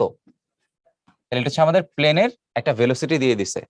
What should be the plane's heading if it is to travel due north. তার মানে এই প্লেনটা যেতে যাচ্ছে কোন দিকে? নর্থে যেতে যাচ্ছে। আচ্ছা, তাহলে প্লেনটা আমাদের যেতে চাচ্ছে কোন দিকে? নর্থে যেতে চাচ্ছে। এটা হচ্ছে আমাদের টার্গেট। এটা কার ভেলোসিটি? প্লেনের velocity. Okay, relative to the earth in a wind blowing with a velocity of এত ইন এন ইস্টার্লি ডিরেকশন। তাহলে আমাদের এয়ার আসলে কোন দিকে যাচ্ছে বলতো? আমাদের আর্থের যে উইন্ডটা আছে সেটা কোন দিকে যাচ্ছে? ইস্টার্লি ডিরেকশনে যাচ্ছে, তাই তো? তার মানে আমাদের ইস্ট হচ্ছে এইদিকে, এদিকে যাচ্ছে। তাহলে দিস ইজ আওয়ার, ধরো ভিডব্লিউ, ভি ওয়াইন্ড আর কি। এখন খেয়াল করো আমার এই এই বাতাস যেদিকে যাচ্ছে, বাতাসের সাপেক্ষে কিন্তু হিসাব করতে হবে। দেখো বলে দিচ্ছে রিলেটিভ টু, বাতাসের সাপেক্ষে হিসাব করতে হবে। সো যার সাপেক্ষে হিসাব করতে হয় তাকে সবসময় কি করতে হয় বলতো? তাকে উল্টাই দিতে হয়। তাহলে বাতাসটাকে কি করতে হবে? অবশ্যই বাতাসটাকে উল্টায় লিখতে হবে। সো বাতাসটাকে উল্টায় আমরা লিখলাম এইদিকে মাইনাস ভিডব্লিউ। আচ্ছা, তাহলে খেয়াল করো আমাদের একটা হচ্ছে এই যে মাইনাস ভিডব্লিউ, আর একটা হচ্ছে আমাদের VP, this is my target. তাহলে আমার অবশ্যই প্লেনটাকে যেতে হবে কোন দিকে, রওনা করতে হবে কোন দিকে বলতো? অবশ্যই প্লেনটাকে রওনা করতে হবে হচ্ছে আমাদের এই বরাবর। আর এই যে ভেলোসিটি যেটা বলা আছে, এই ভেলোসিটি প্লেনের না, এটা হচ্ছে রিলেটিভ ভেলোসিটি। কার রেসপেক্টে? উইন্ডের রেসপেক্টে। তাইলে আমার প্লেনের অ্যাবসলিউট যে ভেলোসিটি সেটা আসলে কোন দিকে? এদিকে হওয়া লাগবে। ঠিক আছে, আচ্ছা এখন দেখো এই ভিপিটার যে ডিরেকশনটা, সেই ডিরেকশনটা বের করতে বলছে। দেখো এখানে সবগুলো কোণ বলা আছে, তাহলে কোণ কিভাবে বের করা যায়? আমরা এখানে সুন্দর একটা কি ত্রিভুজ পেয়ে গেছি না? সুন্দর যে ত্রিভুজটা আমরা এখানে পাইছি, সেই সুন্দর ত্রিভুজের আমার একটা বলা আছে, ধরো এই বাহু, এই বাহুর যে মানটা, এই বাহুর মানটা বলে দিছে। দেখো কত বলছে, a plane has a air speed of 240। তাহলে আমাদের এটা আছে হচ্ছে 240, আর আমাদের ইস্টার্লি ডিরেকশনে যেটা যাচ্ছে 100 কিলোমিটার পার আওয়ার। সো এটা হচ্ছে আমাদের ভিডব্লিউটা। সো ভিডব্লিউ বলা আছে হচ্ছে 100। তো কোন দিকে আসলে সে যাবে, সেটা আসলে কোন দিকে গেছে দেখো তো, এই যে আলফাটা, এই যে বা কোনটা, সেটা হচ্ছে আলফা। তাহলে এখান থেকে কিন্তু সুন্দরভাবে আমরা আলফার মানটা কি করে ফেলতে পারবো? বের করে ফেলতে পারবো। তাহলে চলো আলফার মানটা বের করি। এখানে যদি সাইন আলফা করি, সাইন আলফা করলে এটা হচ্ছে আমাদের লম্ব, এটা হচ্ছে আমাদের অতিভুজ। তাহলে কত আসতেছে? 100/240। তাহলে এখান থেকে আলফার মানটা হবে আমাদের সাইন ইনভার্স 100/240। এখান থেকে আমরা একটু ছোট করে ক্যালকুলেশনটা করে ফেলি।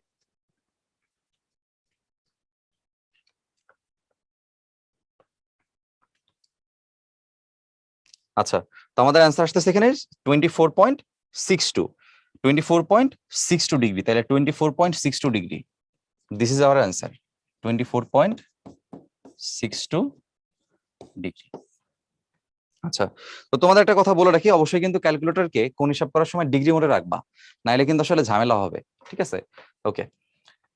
এবারে দেখো বুটেক্স 21/22-এর একটা প্রশ্ন, যে একটি গাড়ি এত বেগে উত্তর দিকে যাচ্ছিল, ফাইন, গতি পরিবর্তন করে উত্তর দিকের সাথে একটা সার্টেন বেগে গেছে। এখন জিজ্ঞাসা করছে বেগের পরিবর্তন আসলে কত। তো কয়েকভাবে প্রশ্নটা সলভ করা যায়, ভেক্টর নিয়মেও করা যায়। তো আমরা হচ্ছে একদম সহজ একটা নিয়মে তোমাদের করাই দেওয়ার চেষ্টা করব। তো দেখো গাড়িটা প্রথমে যাচ্ছিল উত্তর দিকে, সো গাড়ির যে ভেলোসিটি ভিসি ধরলাম, সেটা হচ্ছে আমাদের কোন দিকে? উত্তর দিকে। উত্তর দিকে হচ্ছে 40 কিলোমিটার পার আওয়ার। গতি পরিবর্তন করে এরপর উত্তর দিকের সাথে 60 ডিগ্রি কোণে গেছে। তাহলে উত্তর দিকের সাথে 60 ডিগ্রি কোণে আমার কিন্তু কোন দিকে গেছে সেটা বলে নাই। ফাইন, আমরা যে কোনো একটা দিক ধরে নিলাম। ধরো আমরা ধরে নিলাম হচ্ছে আমার এই গাড়িটা এই দিকে গেছে, উত্তরের সাথে 60 ডিগ্রি কোণে আমার ধরো পূর্ব দিকে গেছে, ধরে নাও। আচ্ছা, তাহলে এটা হচ্ছে আমাদের উত্তর, এটা হচ্ছে আমাদের পশ্চিম, এটা হচ্ছে আমাদের দক্ষিণ। এখন খেয়াল করো, এটা হচ্ছে আমাদের 60 ডিগ্রি কোণে 42 কিলোমিটার পার আওয়ারে গেছে।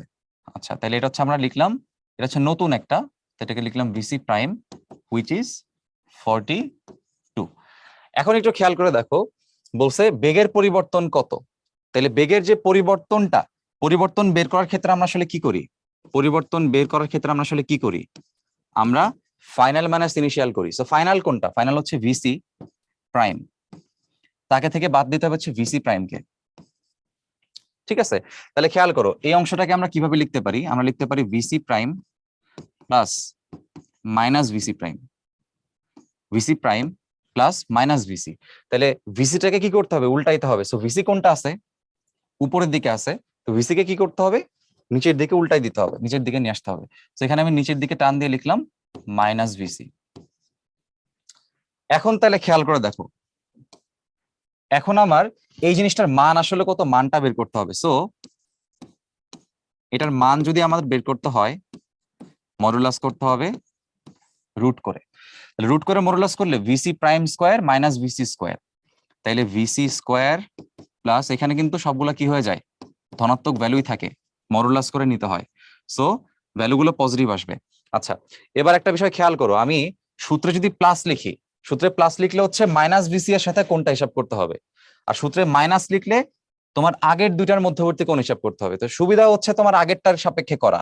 এজন্য আমি একটা কাজ করি, আমি এখানে সরাসরি মাইনাসটাই লিখি, -2 ভিসি ভিসি প্রাইম। তাহলে কোণ নিতে হবে আগের দুইটার মধ্যে, আগের দুইটার মধ্যবর্তী কোণ কত ছিল? 60 ডিগ্রি, cos 60 ডিগ্রি। তো এবার একটু ছোট করে ক্যালকুলেশনটা করে ফেলি আমরা, আমি একটু মান বসাই দিই। তাহলে কত আছে দেখো, 40 square plus 42 square minus 2 into 40 into 42 into cos 60। তো cos 60 এর মান হচ্ছে আমাদের হাফ।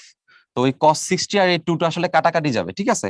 তো আমরা ফার্দার ক্যালকুলেশনটা করে একটু দেখি মানটা কত আসে।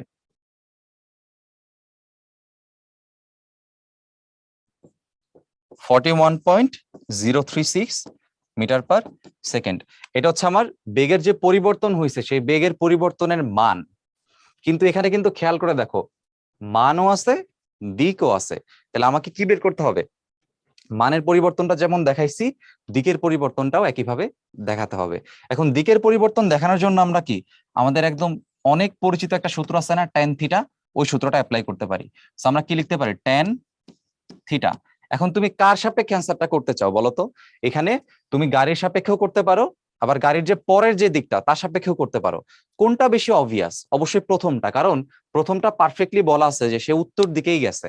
তাহলে প্রথমটা সাপেক্ষে করবো। সো প্রথমটা কত আছে? 40 আছে। তবে ভাই একটা বিষয় কেয়ারফুলি মনে রাখবা, যখন তুমি আসলে ওই আপেক্ষিক বেগ নিয়ে ম্যাথ করতেছো, তখন এই যার সাপেক্ষে করতেছো, যাকে উল্টাই দিছো, ওইটাকে নিয়ে হচ্ছে ক্যালকুলেট করবা যখন দিক হিসাব করবা, এটা মাস্ট। তাহলে ভিসি কে না হিসাব করে আমরা মাইনাস ভিসি কে হিসাব করব। আর একটা ভেক্টর তো অলরেডি আমাদের আছে, হচ্ছে ভিসি প্রাইম।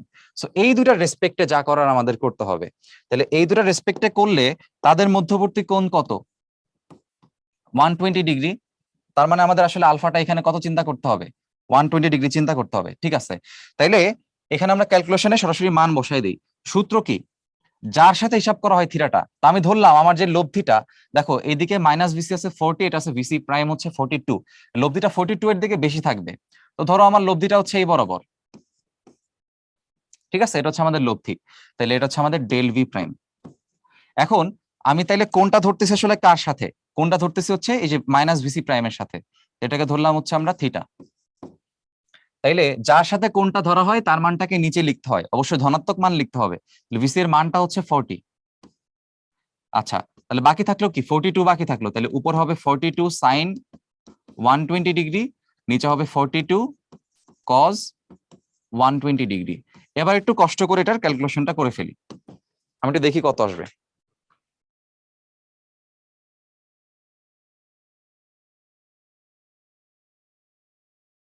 আচ্ছা, আমাদের আনসার আসবে 62.419 ডিগ্রি।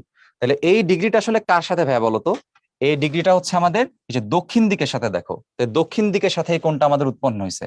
দক্ষিণ দিকের সাথে কত উৎপন্ন হয়েছে? 62.41 ডিগ্রি। তাইলে আমরা এখানে লিখলাম দক্ষিণ দিকের সাথে, দক্ষিণের সাথে। আচ্ছা, তো দক্ষিণের সাথে কোন দিকে গেছে? ফাইনালি দক্ষিণের সাথে দেখো পূর্ব দিকে গেছে। এই জিনিসটা অ্যাড করে দিতে পারো, দক্ষিণের সাথে পূর্বে। আচ্ছা, তবে এখানে পূর্ব জিনিসটা স্পেসিফাই করা দরকার নাই। কেন স্পেসিফাই করা দরকার নাই? কারণ তুমি যে আসলে এটা এই ডান দিকে গেছে, এটা তো ফিক্স না, বাম দিকে তো যেতে পারতো। এজন্য পূর্ব জিনিসটাকে স্পেসিফাই করা দরকার নাই, শুধুমাত্র বলে রাখো দক্ষিণের সাথে। এবার চলো পরবর্তী প্রশ্নটা আমরা দেখি। বুয়েট 6-7 একটা প্রশ্ন আসছে, দেখো কোনো একদিন 30 মিটার পার সেকেন্ড বেগে উল্লম্বভাবে বৃষ্টি পড়তেছিল। আচ্ছা ফাইন। এরপর যদি বায়ু এত গতিতে উত্তর থেকে দক্ষিণে বয়, তাহলে আমরা কিন্তু একটা চিন্তা করতে পারি। বায়ু প্রবাহ যেহেতু উত্তর থেকে দক্ষিণ বলছে, আমরা কিন্তু এরকম রোটেট করতে পারি। আমরা উত্তরটাকে যদি এই পাশে লিখি, উত্তরটাকে এই পাশে নিয়ে আসছি, তাহলে পশ্চিমটা এই পাশে চলে আসবে। তো এটা হচ্ছে আমাদের পশ্চিম হবে, দক্ষিণটা এটা এখানে চলে আসবে, আর এই পাশে পূর্বটা হচ্ছে এখানে চলে আসবে। আচ্ছা, এখন খেয়াল করে দেখো, এই পোর্শন থেকে আমাদের বায়ু প্রবাহের দিকটা বলছে উত্তর থেকে দক্ষিণ। তাহলে উত্তর থেকে দক্ষিণে আমার বায়ু প্রবাহ হচ্ছে, ধরো এটা হচ্ছে ভি এয়ার। আচ্ছা, আর বৃষ্টির দিকটা বলা আছে, এটা হচ্ছে কত? 30 মিটার পার সেকেন্ড। এখন বলছে বৃষ্টি থেকে রক্ষা পেতে ছাতা কোন দিক ধরতে হবে। তাহলে বায়ু প্রবাহের কারণে বৃষ্টি আসলে কোন দিকে পড়বে বলতো? বায়ু প্রবাহের কারণে ধরো বৃষ্টিটা হচ্ছে লব্ধি বরাবর পড়তেছে। তাহলে তুমি যে ছাতাটা ধরবা, ছাতাটা কিন্তু অবশ্যই বৃষ্টি যেহেতু এইভাবে পড়তেছে, তাহলে ছাতা তোমার কিভাবে ধরতে হবে বলতো? ছাতা ধরতে হবে এই বরাবর, এই বরাবর তোমাকে ছাতাটা ধরতে হবে। এটা হচ্ছে তোমার ছাতা, ঠিক আছে? তাইলে ছাতার যে কোণটা একটু বের করে ফেলি। আমরা এই ত্রিভুজটাকে একটু ক্লিয়ারলি এখানে আঁকি। এটা হচ্ছে আমার ছাতার কোণটা থিটা। তো আমার যে ব্যক্তির বেগটা আছে, বা এই যে বাতাসের যে বেগটা আছে, বাতাসের বেগটা এখানে হচ্ছে 10। আর বৃষ্টির বেগটা আছে হচ্ছে আমাদের 30। তাহলে খেয়াল করো, আমরা tan থিটা দিয়ে বের করতে পারি। tan থিটার মান হবে লম্ব বাই ভূমি 10/30। তার মানে থিটার মান হবে tan ইনভার্স 10/30। আনসার এটা রাখলেও হয়, আবার ক্যালকুলেট করে তোমরা tan ইনভার্স যদি করে দিতে চাও, ইউ আর ওয়েলকাম, কোনো সমস্যা নেই।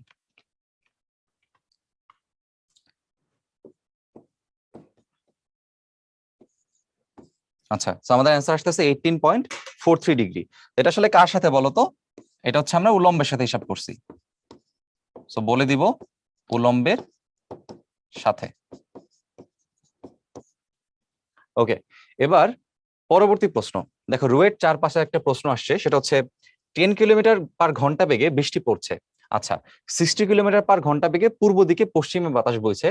এরপরে গাড়ির একটা গতিবেগ বের করতে বলছে, যাতে গাড়ির সামনের ও পেছনের কাজ এবং শুধুমাত্র পেছনের কাজ ভিজে। তো এই প্রশ্নটা সিলেক্ট করার অন্যতম একটা কারণ হচ্ছে তোমাদের চাহিদাকে সামনে রাখা।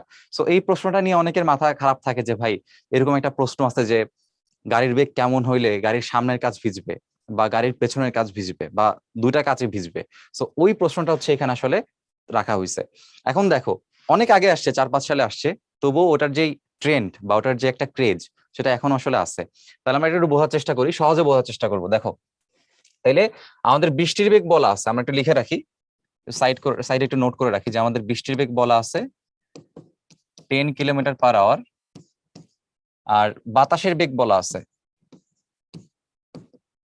60 কিলোমিটার পার আওয়ার।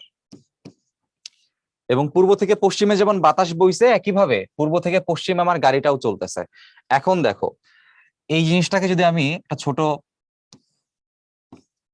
চিত্রের মাধ্যমে বোঝাই, ধরো এটা হচ্ছে আমাদের গাড়ি, এটা হচ্ছে আমাদের গাড়ি। তা আমাদের এটা হচ্ছে পশ্চিম দিক, আমরা জানি এটা হচ্ছে আমাদের পূর্ব দিক, এটা আমাদের উত্তর দিক, এটা আমাদের দক্ষিণ দিক। তাহলে গাড়ি কোন দিক থেকে কোন দিকে যায়? পূর্ব থেকে পশ্চিমে যায়। তাহলে গাড়ি হচ্ছে পূর্ব থেকে পশ্চিমে যায়, এটা হচ্ছে আমাদের ভিসি। এখন দেখো তো, বাতাস কোন দিকে যায়? পূর্ব থেকে পশ্চিম, একই দিক। একই দিকে না হইলে আসলে এই ম্যাথটা এত সুন্দর হইতো না, ঠিক আছে? একই দিকে না হইলে এত সুন্দর হইতো না। তাহলে বাতাসের বেগটাও আছে একই দিকে। আচ্ছা, আর বৃষ্টি তো বুঝতেছই, বৃষ্টি পড়তেছে হচ্ছে উপর থেকে নিচে, এইদিকে পড়তেছে। এখন একটু কমন সেন্স খাটাও, আমরা টার্গেট ধরে ধরে ম্যাথটা অ্যাপ্রোচ করবো, টার্গেট ধরে ধরে মিলাবো। তাহলে প্রথমে আমরা একটা কাজ করি, গাড়ির সামনের এবং পেছনের কাজ কখন ভিজবে এটা একটু বোঝার চেষ্টা করি। তো গাড়ি কোন দিকে আসতেছে? সামনে আসতেছে। তো ধরো আমি এখানে গাড়ি, আমি নিজে গাড়ি, তা আমি যখন এভাবে আসতেছি, সামনের কাজ কখন ভিজবে? যদি বৃষ্টি এইভাবে পড়ে, তাই না? তো আমি হচ্ছে গাড়ি, আমি আস্তে আস্তে যাচ্ছি, তো কখন সামনের কাজ ভিজবে? যদি এভাবে বৃষ্টিটা পড়ে, ঠিক আছে? মানে এভাবে পড়তে হবে বৃষ্টিটা। তাইলে আমার এটা যদি আমার গাড়ি হয়, ধরো এটা যদি আমার গাড়ি হয়, আমার বৃষ্টি পড়তে হবে কিভাবে? এভাবে পড়তে হবে। এটা হচ্ছে আমার টার্গেট, বৃষ্টি পড়তে হবে এভাবে। এখন একটু চিন্তা করো, দেখো আমরা যদি খুব ছোট করে চিন্তা করি যে আমার লব্ধি আসতে হবে এইভাবে, আমার ইতোমধ্যে কিন্তু কে আছে? ইতোমধ্যে কিন্তু বৃষ্টির বেগটা আছে নিচের দিকে, ইতিমধ্যে বৃষ্টির বেগটা আছে নিচের দিকে। তাহলে আমার আলটিমেট লব্ধি এদিকে কখন আসবে বলো? আলটিমেট লব্ধি দিকে কখন আসবে? যদি আমার অপর একটা ভেক্টর কোন দিক থাকে? এদিকে থাকে, ঠিক আছে? এদিকে অপর একটা ভেক্টর থাকলেই কিন্তু তখন তোমার এই লব্ধিটা এদিক বরাবর কাজ করবে, রাইট? তাহলে এই ভেক্টরটা হচ্ছে আমার লাগবে। এখন একটু চিন্তা করো, এই যে যে বৃষ্টিগুলো আসলে পড়তেছে, এই সমস্ত বৃষ্টির বেগটা কার সাপেক্ষে? গাড়ির বেগের সাপেক্ষে হিসাব করা লাগবে। কার সাপেক্ষে হিসাব করা লাগবে? গাড়ির বেগের সাপেক্ষে। তাহলে যার সাপেক্ষে হিসাব করতে হয় তাকে সবসময় কি করতে হয়? বদলাইতে হয়, উল্টাইতে হয়। তাহলে গাড়ির বেগটাকে কি করতে হবে? বিপরীত দিকে নিয়ে চিন্তা করতে হবে, মানে মাইনাস ভিসি করে চিন্তা করতে হবে। তাহলে আমাদের এই ভিসি কে নিয়ে আমরা আসলে কাজ করব না, মাইনাস ভিসি কে নিয়ে কাজ করব, বৃষ্টিকে নিয়ে কাজ করব, আর বাতাস নিয়ে কাজ করব। তাহলে খেয়াল করো, আমার একটা আছে হচ্ছে এদিকে মাইনাস ভিসি, একটা আছে হচ্ছে এদিকে আমার ভিএ, আর আরেকটা আছে হচ্ছে আমাদের এদিকে ভিআর। তাহলে বলো, আমার ফাইনালি লব্ধিটা কখন ডান দিকে থাকবে? সামনের কাজ ভিজতে হইলে ফাইনাল লব্ধিটা যে ডান দিকে থাকা লাগবে, এটা আশা করি বুঝছো। তাহলে এই লব্ধিটা কখন ডান দিকে থাকবে? যখন এই দুজন মারামারি করে কি করবে? এই দুজন মারামারি করে যখন কে জিতবে? ডান দিকের জন জিতবে, তাই না? এই ডান দিকের জন যদি না জিতে, তাহলে তো তোমার ফাইনালি সেটা ডান দিকে থাকবে না। তাইলে আমার এই যে লব্ধিটা এটা হচ্ছে আমার এই ভিএ এবং ভিসি এর বিয়োগফল, তাহলে ভিসিটাকে বড় হইতে হবে, এটা হচ্ছে আমার অবশ্যই কি ভিসি মাইনাস ভিএ। তাহলে ভিসি মাইনাস ভিএ যদি আমরা এখানে করি, অনলি সেই ক্ষেত্রে তোমার গাড়ির সামনের কাজটা ভিজবে। তাহলে ভিসি থেকে ভিএ বাদ দেওয়া মানে কি, আসলে ভিসি নিজে বড়, ঠিক আছে, তার মানে কি ভিসি আসলে নিজে বড়। এই কারণ হচ্ছে আমাদের সামনের কাজটা ভিজবে। তাহলে সামনের কাজ ভেজার জন্য আমাদের ভিসি ইজ গ্রেটার দেন কি হতে হবে, ভিএ। আচ্ছা, এবারে তোমাদের একটু উল্টা করে বুঝাই, উল্টা করে হচ্ছে আমি পেছনের কাছের জন্য একটু উল্টা করে বুঝাই দিই, তাহলে তোমাদের সমস্ত কনসেপ্টই ক্লিয়ার থাকবে। তো আমরা দেখলাম যে ভিসি যদি ভিএ থেকে বড় হয় তাহলে সামনেরটা ভিজে। তাইলে এবার চিন্তা করো তো, এবার আমরা চিন্তা করব হচ্ছে ভিসি লেস দেন ভিএ, মানে এবার বাতাসটাই বড়। বাতাসটা যদি বড় হয় তাহলে বলো এই ভিএ এবং ভিসি এর মধ্যে মারামারি করে কে জিতবে? বাতাস জিতবে, কারণ বাতাস বড়। তাহলে আমার লব্ধিটা থাকবে বাম দিক বরাবর। আচ্ছা, তাহলে লব্ধিটা থাকলো তখন বাম দিক বরাবর। এই লব্ধি কি হবে, ভিএ থেকে ভিসি এর বিয়োগফল, ঠিক আছে। আর আমার বৃষ্টি তো সবসময় নিচের দিকেই পড়তেছে, সো বৃষ্টি হচ্ছে নিচের দিকে ভিআর। তাহলে দেখো তো ফাইনাল লব্ধি কোন দিক, ফাইনাল লব্ধি হচ্ছে আমার নিচের দিক, এইবার এভাবে আছে। তাহলে আমার গাড়িটা হচ্ছে তোমার এইভাবে চলতেছিল, এটা হচ্ছে আমার গাড়ি চলতেছিল, এদিকে যাচ্ছিল। তাইলে আমার যখন বৃষ্টিটা এইভাবে পড়তেছে, তো দেখো তো গাড়ির কোন কাজ ভিজে, এটা গাড়ির কোন কাজ, পেছনের কাজ, তাহলে গাড়ির পেছনের কাজ ভিজে। তাহলে দেখো এই বাম দিকে কখন লব্ধিটা আসবে, যদি গাড়ির বেগটা বাতাস থেকে কম হয়। আর এই কেসটা হইলেই লব্ধিটা কোন দিকে পড়তেছে, এই কোনাকুনি পড়তেছে, আর কোনাকুনি করলে পেছনের কাজ ভিজবে। তাহলে আমি বলতে পারি যে এই শর্তে আমার পেছনের কাজ ভিজবে। আচ্ছা, আশা করি এই দুটা টাইপে তোমরা সবাই ক্লিয়ারলি বুঝতে পারছো। এবার লাস্ট ওয়ান কোনটা, দেখো সামনের এবং পেছনের কাজ ভিজবে এটা একটা বলছে, আর আরেকটা বলছে শুধুমাত্র পেছনের কাজ ভিজে। তাহলে শুধুমাত্র পেছনের কাজ যদি ভিজতে হয়, শুধুমাত্র পেছনের কাজ ভিজতে গেলে আমার গাড়ির বেগটা কম হইতে হবে। তাহলে এটার অ্যান্সার হচ্ছে গাড়ির বেগটা হইতে হবে কম। শুধুমাত্র মান দিয়ে প্রকাশ করলেই সমস্যা নাই, মান বললেই হয়েছে। আর সামনের পেছনের কাজ ভেজা মানে কি, উভয় কাজ ভেজা। তো উভয় কাজ কখন ভিজবে ওটা বোঝার জন্য আমরা এখানে ছোট করে একটা নতুন পেজ আমরা একটু নিয়ে আসি। নতুন পেজ আমরা নিয়ে তোমাদের একটু দেখাই। দেখো আমার বৃষ্টি পড়তেছে নিচের দিক, গাড়ির বেগের বিপরীতটা আমরা ধরতে বলছি, কারণ যার সাপেক্ষে হিসাব করতে তাকে উল্টাইতে হয়, আর বাতাসটা আছে এইদিকে। এখন তিনটা ভেক্টরের মধ্যেই আমার গাড়ির উভয় কাজ কখন ভিজবে বলো? উভয় কাজ তখনই ভিজবে যদি আমার বৃষ্টিটা কিভাবে পড়ে, এভাবে লম্বালম্বি পড়ে। দেখো বৃষ্টি যদি লম্বালম্বি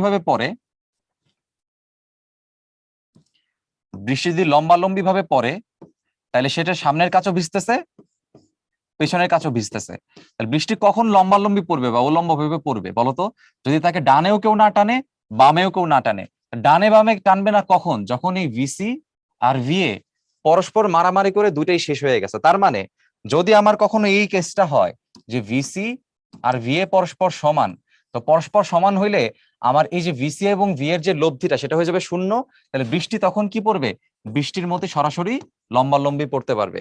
তখন সামনের কাজও ভিজবে, পেছনের কাজও ভিজবে। তাহলে কোন শর্তে উভয় কাজ ভিজে বলতো?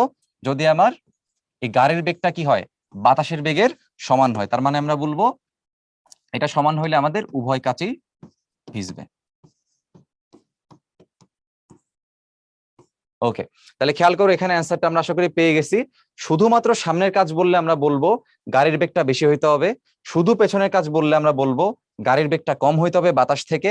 আর শুধুমাত্র যদি বলে দুইটা কাজই ভিজতে হবে, তাহলে আমরা বলবো গাড়ির বেগ এবং বাতাসের বেগ পরস্পর সমান। তো এখানে হচ্ছে বাতাসের বেগের মান দিয়ে দিছে, সব জায়গায় তোমরা মানটা বসাই দিবা। বাতাসের বেগের মান কত বলছে, 60।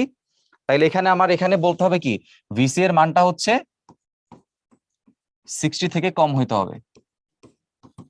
আর এখানে আমাদের বলতে হবে যে ভিসি এর মানটা হচ্ছে 60 কিলোমিটার/আওয়ার হতে হবে। তা আশা করি আইডিয়াটা আমরা সবাই বুঝতে পারছি। এবার দেখো অবস্থান ভেক্টর খুব সহজ। কোন বিন্দু পি এর স্থানাঙ্ক বলা আছে, তো বিন্দুটির অবস্থান ভেক্টর নির্ণয় করো। তা আমরা যদি এভাবে চিন্তা করি, আমাদের একটা ত্রিমাত্রিক অবস্থা, তো এটা হচ্ছে আমাদের মূল বিন্দু 0 0 0 0, এটা হচ্ছে আমাদের মূল বিন্দু। আর পি বিন্দু যেটা বলা আছে সেটা ধরো এখানে, which is 2, -3, 4। তাহলে অবস্থান ভেক্টর আসলে কোনটা হবে? অবস্থান ভেক্টর হবে হচ্ছে আমাদের এইটা।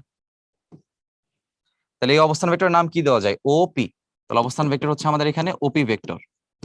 তাহলে ওপি ভেক্টরটা কি হবে? পি এর স্থানাঙ্ক থেকে মূলবিন্দুর স্থানাঙ্কগুলো কি বাদ দিতে হবে। তো বাদ দিলে আসলে এটাই থাকবে। তো তার মানে কি থাকবে? 2i - 3j প্লাস হচ্ছে 4k। তোমরা আশা করি জানো প্রথমটা হচ্ছে এক্স, পরেরটা ওয়াই, তারপর হচ্ছে জেড। এই জন্য আয়তাকার যেই আমাদের একক ভেক্টর গুলো আছে ওইগুলো আই হ্যাট, জে হ্যাট এবং কে হ্যাট গুলো ক্রমান্বয়ে বসাই দিতে হবে। আচ্ছা, এবার বি নাম্বারটা আসো, দেখো বি কি বলছে? এ এবং বি বিন্দুদ্বয় সংযোগকারী দিকটি নির্ণয় করো। তাহলে এ এবং বি আমাদের বের করতে হবে এখান থেকে। তাহলে এ এবং বি বলা আছে, ঠিক আছে? ধরো আমাদের এটা হচ্ছে এ বলা,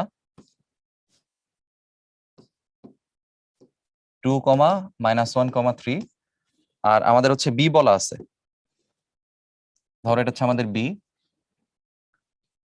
-1, 2, -3। তাহলে এ আর বি এর সংযোগকারী রেখা আসলে কোনটা? এইটা। এ আর বি বিন্দুর সংযোগকারী রেখা হচ্ছে এটা। তাহলে এই দিক রাশি বলছে, মানে ভেক্টর বলছে, তাহলে এ থেকে বি এর দিকে ধরো আমি বের করতে হবে। এখন মূল বিন্দু যদি আমাদের এটা হয়, তাহলে মূল বিন্দু সাপেক্ষে আমার এটা হচ্ছে এদিক বরাবর আছে ও এ ভেক্টর, আর এটা হচ্ছে ওবি ভেক্টর আছে। এখন তাইলে এবি বের করতে গেলে নিয়মটা কি বলতো? আমরা ত্রিভুজবিধি থেকে জানি যে এই ও এ ভেক্টর আর এবি ভেক্টরের যে যোগফল সেটা হবে হচ্ছে ওবি ভেক্টরের সমান। তাহলে বের করতে হবে হচ্ছে এবি। তাহলে এবি এর মানটা কত হবে? এবি এর মান হবে ওবি থেকে ও এ কে বাদ দিতে হবে। তো ওবি আর ও এ তো বুঝতেছই, তাদের স্থানাঙ্কের সাথে যে আই জে কে লাগাই দিলে আসলে হবে, ঠিক আছে? তাইলে ও এটা আসলে কত হবে? 2i - j। আচ্ছা, বিটাকে হচ্ছে আমাদের একটু আগে বসাই দিই, একবারে আমাদের বিয়োগটা আমরা করে ফেলি। তাহলে -i + 2j - 3k, এখান থেকে আমাকে বাদ দিতে হবে কত? ওইটাকে বাদ দিতে হবে, এটা বাদ দিতে হবে। সেটা কত? 2i - j + 3k। সো একটা থেকে আরেকটা এবার বাদ দিলে কত আসে আমরা একটু দেখে ফেলি। আমাদের এখানে অ্যান্সার আসবে হচ্ছে মাইনাস মাইনাস হয়ে এটা হচ্ছে -3i হবে। ওকে, তারপরে 2 থেকে এখানে মাইনাস হয়ে এটা হচ্ছে প্লাস হয়ে যাবে। সো প্লাস থাকবে হচ্ছে আমাদের 3j, আর -3k এর সাথে +3k এটা মাইনাস হয়ে -6k হয়ে যাবে। এটা হচ্ছে আমাদের দিক রাশি অথবা ভেক্টর রাশি। তো একবারেও কিন্তু তোমাদের হচ্ছে একবার যদি এমসিকিউ আসে সেক্ষেত্রে সরাসরি তুমি বি থেকে এটাকে বাদ দিলে অ্যান্সারটা পেয়ে যাচ্ছ। হ্যাঁ, সরাসরি বি থেকে একে বাদ দিলে অ্যান্সারটা এটাই আসবে। দেখো, -1 থেকে 2 বাদ দিবা -3, 2 থেকে 1 কে বাদ দিলে যোগ হয়ে যাবে 3 হয়ে যাবে, আর -3 থেকে 3 কে বাদ দিলে -6 হয়ে যাবে। কিন্তু যেহেতু এটা হচ্ছে এভাবে বলছে, তো আমাদের ত্রিভুজ বিধি অ্যাপ্লাই করে রিটেনে করার সময় করতে হবে আর কি, ঠিক আছে?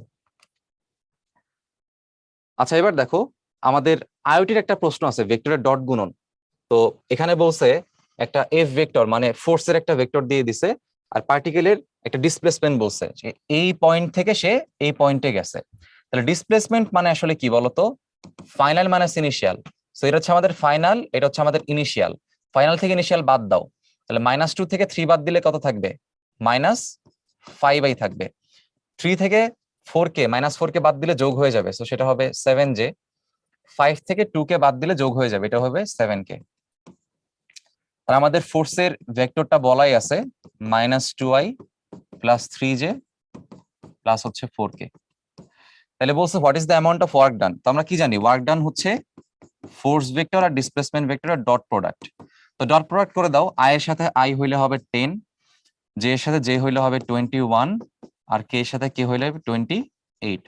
সো যোগ করলে দেখো কত আসে, এই দুটো যোগ হচ্ছে 49, 10, তার এটা হবে 59। এবার অপশন থেকে দেখো আমাদের 59 জুল হচ্ছে কারেক্ট অ্যান্সার। আচ্ছা, এবার কুয়েট 14-15 এই প্রশ্নটা চলো আমরা একটু দেখে ফেলি। আমাদের এখানে বলছে what value of a the vectors এত এন্ড এত will be perpendicular to each other. So perpendicular মানে আসলে কি বোঝায় বলতো? যে দুইটা ভেক্টর হচ্ছে পরস্পর লম্ব। আর আমরা জানি দুইটা ভেক্টর আসলে পরস্পর লম্ব কখন হয়? যখন দুটি ভেক্টর ডট গুণন কি হয়? শূন্য হয়।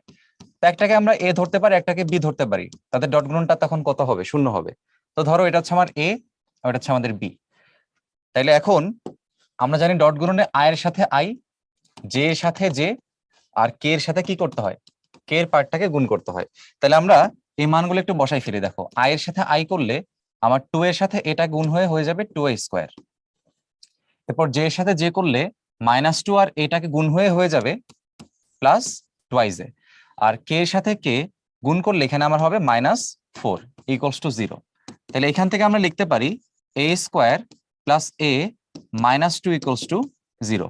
এখন ছোট করে মিডল টার্ম করে ফেলো, -2a স্কোয়ার। তাহলে এখানে আমি কি করতে পারি, -2a স্কোয়ার যদি আনতে চাই তাহলে 2 এর সাথে মাইনাস এটাকে লিখতে হবে। এখন দেখো এটা কমন নিলে এখানে থাকবে a+2, এখানে -1 কমন নিলে a+2। তার মানে বুঝতেই পারতেছো যে আমার একটা হচ্ছে a+2 আর একটা হচ্ছে a-1।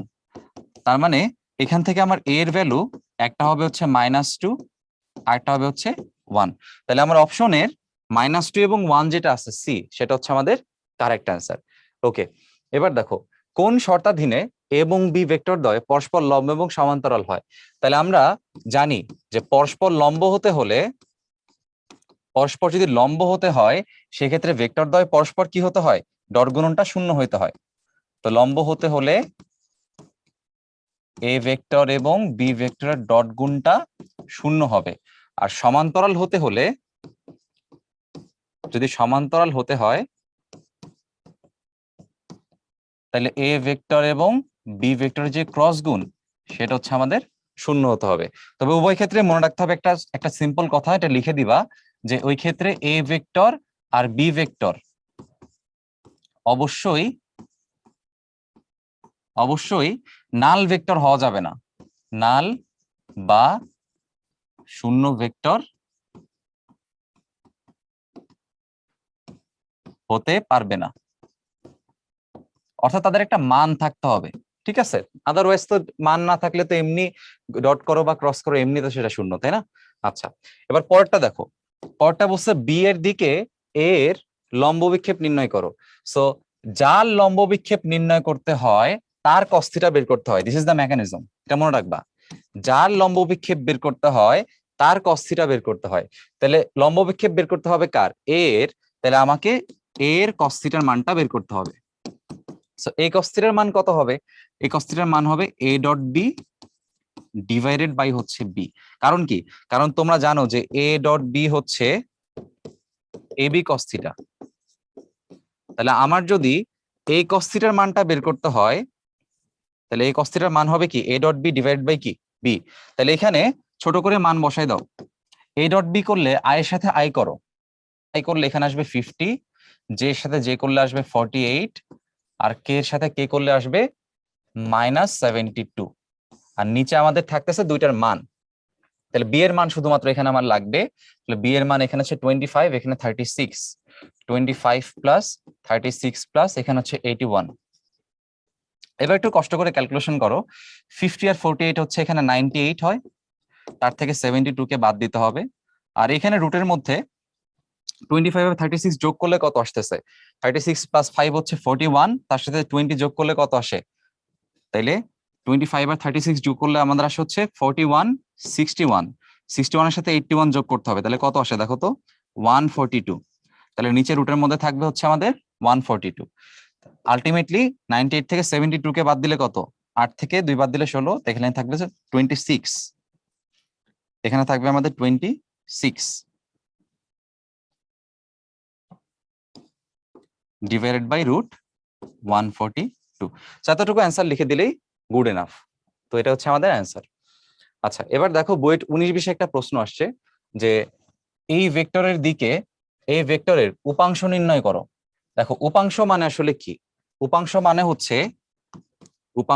হচ্ছে একটা ভেক্টর, এবং উপাংশ কিভাবে বের করতে হয় এই টেকনিকটা সবসময় মনে রাখবা। উপাংশ বের করার জন্য তোমাকে আগে লম্ব বিক্ষেপটা বের করতে হবে, কারণ লম্ব বিক্ষেপ হচ্ছে উপাংশের মানের সমান। তাই লম্ব বিক্ষেপ বের করতে হবে, যেহেতু উপাংশ একটা ভেক্টর তার শুধু মান থাকলে হয় না, দিকও থাকতে হয়। তার মানে দিক বুঝাইতে হবে, দিক বোঝানোর জন্য একটা কি নিতে হয়, একক ভেক্টর নিতে হয়, এটা মনে রাখবা, একটা একক ভেক্টর নিতে হয়। এখন কথা হচ্ছে এইখানে কার ভেক্টরের দিকে, এই ভেক্টরের দিকে। তো এই ভেক্টরকে আমি ধরলাম, ধরো এই ভেক্টরকে ধরলাম হচ্ছে বি। তাইলে বি ভেক্টরের দিকে একক ভেক্টর যদি হয় তাহলে আমার এই একক ভেক্টরকে আমি কি লিখতে পারি, এরকম বি হ্যাট লিখতে পারি। আর লম্ব বিক্ষেপ কার বের করতে হবে, দেখো এ ভেক্টরের। তাহলে যার লম্ব বিক্ষেপ তার হচ্ছে কি cos থিটা, তাহলে এখানে লম্ব বিক্ষেপ হবে হচ্ছে এ cos থিটা। এবার বুঝতেছো এই cos থিটা মানে আসলে কি, a dot b divide by হচ্ছে আমার বি, আর এখানে বি হ্যাট মানে হচ্ছে তোমার b vector divide by b এর মান। এটা আশা করি সবাই আমরা জানি যে যখন আমরা একক ভেক্টর বের করি উপরে ভেক্টর বসাই নিচে সেটার মান বসাই। তাইলে আমার উপরে ডট গুণ করে দাও। সো আই এর সাথে আই গুণ হইলে থাকবে হচ্ছে 2, জে এর সাথে জে হইলে সেটা থাকবে হচ্ছে 3। আমার এখানে বি ভেক্টরটাকে লিখতে হবে যেভাবে আছে বি ভেক্টরটা, আই প্লাস জে, আর নিচে হচ্ছে আমার বি এর স্কোয়ার। তো বি এর স্কোয়ার করতে হবে, যেহেতু স্কোয়ার করতে হচ্ছে তাইলে যে রুট করে আই আর জে দুটো হচ্ছে 1 স্কোয়ার প্লাস 1 স্কোয়ার, এটা আবার স্কোয়ার করতে হবে। তাহলে আলটিমেটলি দেখো উপরে থাকতেছে আমাদের 5, নিচে আমাদের থাকবে হচ্ছে 2, আর এখানে থাকবে আই প্লাস জে। সেইভাবে করে তোমরা হচ্ছে যে কোনো ভেক্টরের দিকে অপর ভেক্টরের উপাংশ বের করতে পারবা। আচ্ছা, এবার দেখো কুয়েট 18-19 একটা আসা প্রশ্ন, ভেক্টরের ক্রস গুণন। সামান্তরিক দুটি সন্নিহিত বাহু বলা আছে, ক্ষেত্রফল বের করতে বলছে। তাহলে আমরা ক্ষেত্রফল কিভাবে বের করি বলতো, যেহেতু সন্নিহিত বাহু বলছে তাহলে আমাদের ক্ষেত্রফলটা হবে হচ্ছে, আমাদের এরিয়াটা হবে হচ্ছে এ ক্রস বি এর মান। তাহলে সবার আগে আমাকে এ ক্রস বিটা বের করতে হবে। সো এ ক্রস বিটা বের করার জন্য কি করতে হবে, ইউজুয়াল যে ভেক্টরের প্রসেসটা আছে এটা করো। তাহলে উপর হচ্ছে আই জে কে, এর গুলা বসাই দিই 3 1 -2। আচ্ছা, সবার সাথে কিন্তু এখানে আমাদের এম আছে, সো এমটাকে আমরা কমন নেই। হ্যাঁ, এমটাকে আমরা কমন নেই, পরে লিখলাম, এমটাকে পরে লেখা যায়।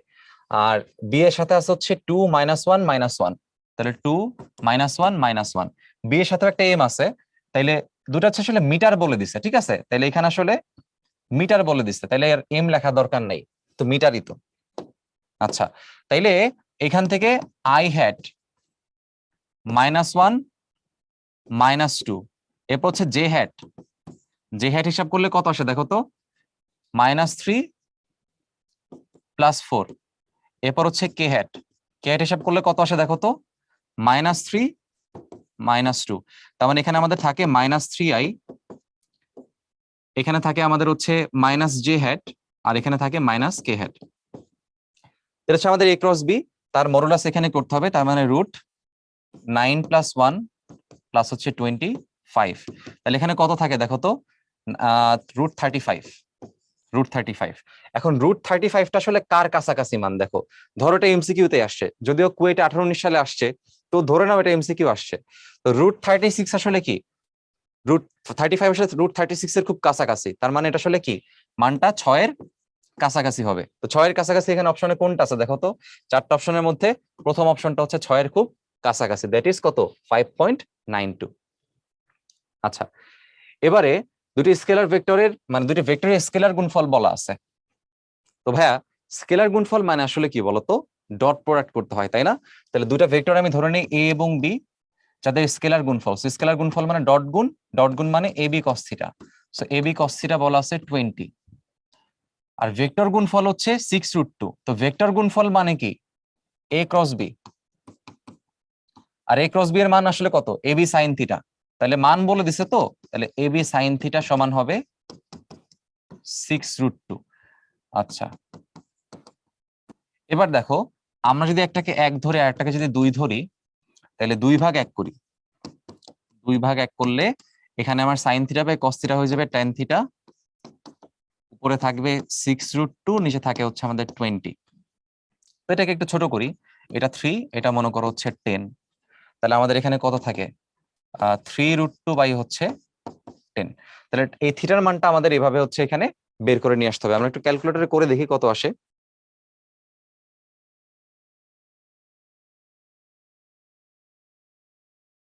দেখো ক্যালকুলেটর করার পরে তোমাদের এখানে আসলে অ্যান্সারটা আসে হচ্ছে 22.98 ডিগ্রি। কিন্তু এটাকে কিন্তু এই যে দেখো ডিগ্রি মিনিটে নিতে হবে, সো এই জন্য ক্যালকুলেটরের একটা বাটন থাকে, দেখবা এরকম একটা বাটন থাকে, এরকম একটা বাটন থাকে, এই বাটনে ক্লিক করতে হবে। বাটনটা হচ্ছে যে এখানে, যদি দেখা যায় বাটনটা হচ্ছে এখানে। সো আমরা হচ্ছে এই বাটনটায় যদি ক্লিক করি, তাহলে আমাদের এখানে অ্যান্সার চলে আসে 22°59'। তার মানে আমাদের অ্যান্সার হবে হচ্ছে এখানে সি। ওকে, এবার দেখো সাস্টে আসা একটা প্রশ্ন, ভেক্টরদ্বয় পরস্পর সমান্তরালের কথা বলছে। তো ভেক্টরদ্বয় পরস্পর সমান্তরাল হইলে আসলে কি করতে হয় বলতো? সহগগুলোর অনুপাত কি হয়? সমান হয়। তো ভেক্টর পরস্পর সমান হলে এই যে আই এর সাথে যে আই, এটা যে সহগ, মানে ধরো এটা যদি 1 থাকে, ডিভাইড বাই এম, এখানে আছে -3, জে এর সাথে জে এর সহগ, তাহলে জে এর সাথে জে 6, কে এর সাথে কে এর সহগ, এখানে আছে 5, এখানে আছে হচ্ছে -10, এগুলো সব সমান হবে। তো এটা খুব সহজেই করা যায় ভাই। দেখো এই -3 থেকে 6 হয়েছে, দ্বিগুণ হয়েছে, 5 থেকে 10 হয়েছে, দ্বিগুণ হয়েছে, তাই না? তাহলে 1 থেকেও দ্বিগুণ হয়ে সেটা কি হয়েছে, মানে 1 থেকে দ্বিগুণ হয়ে সেটা এম হয়েছে। এবং খেয়াল করো উপর নিচের সাইনটা কি, উল্টা সাইন, একটা প্লাস হলে আর একটা কি মাইনাস। তাহলে 3 থেকে 6 দ্বিগুণ হয়েছে, 5 থেকে 10 দ্বিগুণ হয়েছে, তাহলে 1 থেকে এম কি হবে, দ্বিগুণ। তাহলে এম হবে হচ্ছে 2, এবং 2 এর আগে কি দিতে হবে, মাইনাস, কারণ কি সাইন দেখো উল্টা আছে, তার মানে -2 হবে। তাহলে অ্যান্সার থেকে এ হচ্ছে আমাদের কারেক্ট অ্যান্সার। এবার দেখো কুয়েট 14-15 একটা প্রশ্ন, এখানে সামান্তরিকের ক্ষেত্রফল নির্ণয় করতে বলছে, যেখানে কর্ণবলা আছে। কর্ণবলা থাকলে কিন্তু এরিয়াটা বের করার ক্ষেত্রে আমাদের হাফ গুণ করতে হয় আগে একটা, আর সন্নিহিত বাহু বললে হাফ গুণ করা লাগে না। তাইলে এখানে আমরা আগে এ ক্রস বি এর মানটা একটু দেখি, এ ক্রস বি কত হয় আগে দেখি।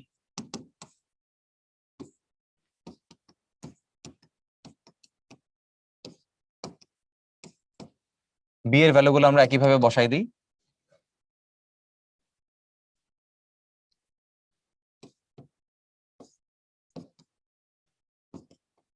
তাহলে দেখো এখানে কত আসে, -20 এইটাই, প্লাস হচ্ছে 8J, প্লাস হচ্ছে 20K।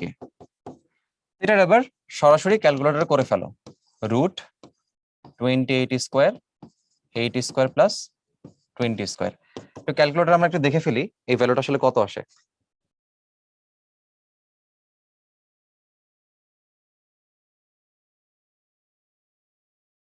ওকে, সো আমাদের ভ্যালু আসে হচ্ছে 17.66, এত 17.66। তাহলে মানে আমার অপশন থেকে 17.66 সি হচ্ছে আমাদের কারেক্ট অ্যান্সার। আচ্ছা, এবার দেখো বুটেক্স 4-5 সালে আসা একটা প্রশ্ন আমরা একটু দেখে ফেলি। তো এখানে 3টি ভেক্টর আমাদের আছে, একটা হচ্ছে এ, একটা বি, আর একটা হচ্ছে সি। ওরা বলছে যে দেখাও যে ভেক্টর 3টি একই সমতলে অবস্থিত। তো একই সমতলে অবস্থিত হতে হলে আমাদের কি করতে হয় বলতো? ওই 3টি ভেক্টরের যে এক্স ওয়াই এবং জেড এর অ্যাক্সিস বরাবর তার যে ভ্যালুটা আছে, অর্থাৎ তোমার আই জে কে এর যে সহগগুলো আছে তাদের নিয়ে যে তৈরি নির্ণায়কটা, তাকে শূন্য দেখাইতে হবে। অর্থাৎ আমাকে কি দেখাইতে হবে বলতো? আমাকে দেখাইতে হবে যে এখানে যে 2, 1 আর -1, এরপর এখানে হচ্ছে 3, -2 আর 4, আর এখানে হচ্ছে 1, -3 আর 5। এটা হচ্ছে আমাকে কি দেখাইতে হবে, শূন্য দেখাইতে হবে। কারণ কি, এটা শূন্য হইলে আমরা জানি যে তারা হচ্ছে একই সমতলে কি করে, অবস্থান করে। আচ্ছা, এখন কথা হচ্ছে এখান থেকে যদি আমি মানটা বের করি, আমরা একটু দেখি এটার মানটা কত আসে। তো আমরা যদি এখানে 2টাকে প্রথমে নেই এবং এর বরাবর বিস্তৃত করি, তাহলে এখানে আমার থাকবে হচ্ছে -10, আর তার সাথে হচ্ছে যোগ হয়ে যাবে 12, সো -10 প্লাস 12। আচ্ছা, এরপর আমরা হচ্ছে 1 বরাবর বিস্তৃত করব, সেটাকে আমরা -1 লিখলাম। -1 লিখলে এখানে আমার থাকতেছে হচ্ছে, দেখো -1 লিখলে এখানে থাকে হচ্ছে 15 -4, সো 15 -4। এরপরে হচ্ছে আমরা -1 বরাবর বিস্তৃত করব, সেখানে আমরা হচ্ছে -1 বরাবর বিস্তৃত করলে আমার এখানে থাকে হচ্ছে -9 প্লাস 2, -9 প্লাস 2।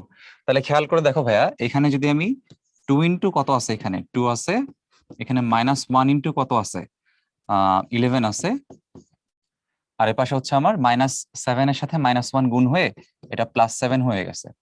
তাইলে এখানে খেয়াল করো 4, এখানে আছে হচ্ছে -11, আর এখানে আছে হচ্ছে 7, 7 আর 4 মিলে 11, 11 থেকে 11 বাদ গেলে 0। তাহলে আমাদের দেখাইতে হবে কি, আমরা বলছিলাম এটা টোটাল নির্ণায়কটাকে দেখাইতে হবে হচ্ছে শূন্য। তার মানে যেহেতু ক্ষেত্রফলটা শূন্য আসছে, তার মানে আমি বলতে পারবো কি, 3টা ভেক্টর আসলে কি আছে, 3টা ভেক্টর হচ্ছে একই সমতলে আছে। তো যেহেতু আমরা নির্ণায়কটা শূন্য দেখাইতে পারছি, আমরা জানি যে এটাই হচ্ছে আমাদের 3টি ভেক্টর সমতলে দেখানোর শর্ত। তার মানে এটা হচ্ছে কিসে আছে, সমতলে আছে। সো আমাদের জিনিসটা হচ্ছে প্রুভড অথবা শোল্ড। ঠিক আছে, এখন দেখো আইওটি 21-22-এর একটা প্রশ্ন। তো এটা হচ্ছে গ্রেডিয়েন্ট, ডাইভারজেন্স এবং কার্লের যে টাইপটা। এখন খেয়াল করে দেখো, এখানে আমাদের একটা স্কেলার দিয়ে দিছে, তাহলে বলো তো ভাইয়া, স্কেলার যখন দিয়ে দেয় তখন তার কোন ভেক্টর অপারেশনটা করা যায় বলো তো? সেক্ষেত্রে আমাদের কিন্তু গ্রেডিয়েন্ট করতে হয়, কারণ ডাইভারজেন্স এবং কার্ল করতে হলে আমাকে অবশ্যই রাশিটাকে ভেক্টর হইতে হয়, আর গ্রেডিয়েন্ট করতে হলে রাশিটাকে আমার অবশ্যই স্কেলার হতে হয়। তাহলে খেয়াল করো, এখানে ডিটারমাইন করতে বলছে ন্যাবলা ফাই, কোন পয়েন্টে সেটাও বলে দিছে। তাহলে ন্যাবলা ফাই যদি আমাকে করতে হয়, আমরা ন্যাবলাটাকে লিখবো, তাহলে এক্স এর সাথে একটা এইটা ওয়াই এর সাথে যাবে এবং জেড এর সাথে যাবে। তাহলে এক্স এর সাথে যদি যায়, আমরা কি করতে পারি দেখো, 2xy মাইনাস এত, এটা হচ্ছে এক্স এর অংশ। আমাদের এই ন্যাবলার সাথে এই ফাইটাকে সবার সাথে গুণ করতে হবে। তাহলে এক্স এর সাথে একটা অংশ করলাম, এবার আমরা ওয়াই এর সাথে করব। ওয়াই এর সাথে অংশটা আমরা এখন করে ফেলবো। দেখো কত আছে, 2xy⁴ x²z। এবার হচ্ছে আমরা জেড এর রেসপেক্টে করব।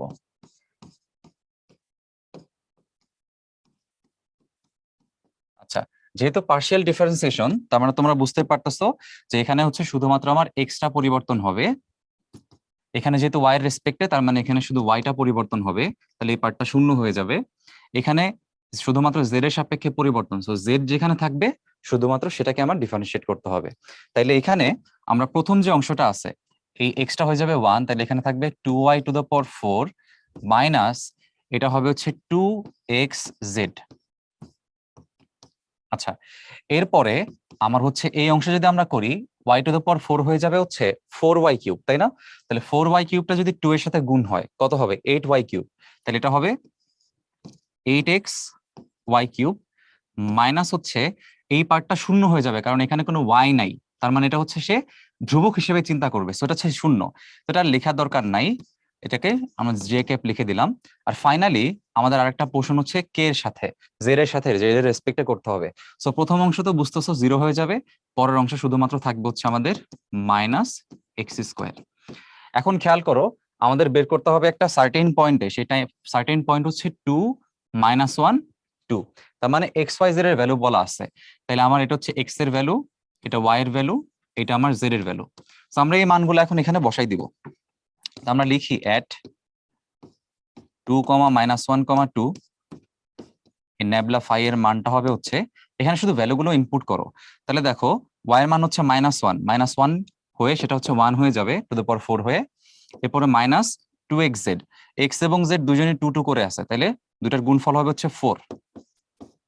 আচ্ছা, এরপরে দেখো আমার এই 8xy³, তো x এর মানটা আছে হচ্ছে আমাদের 1, x এর মানটা আছে হচ্ছে আমাদের 2, y এর মানটা আছে হচ্ছে আমাদের -1।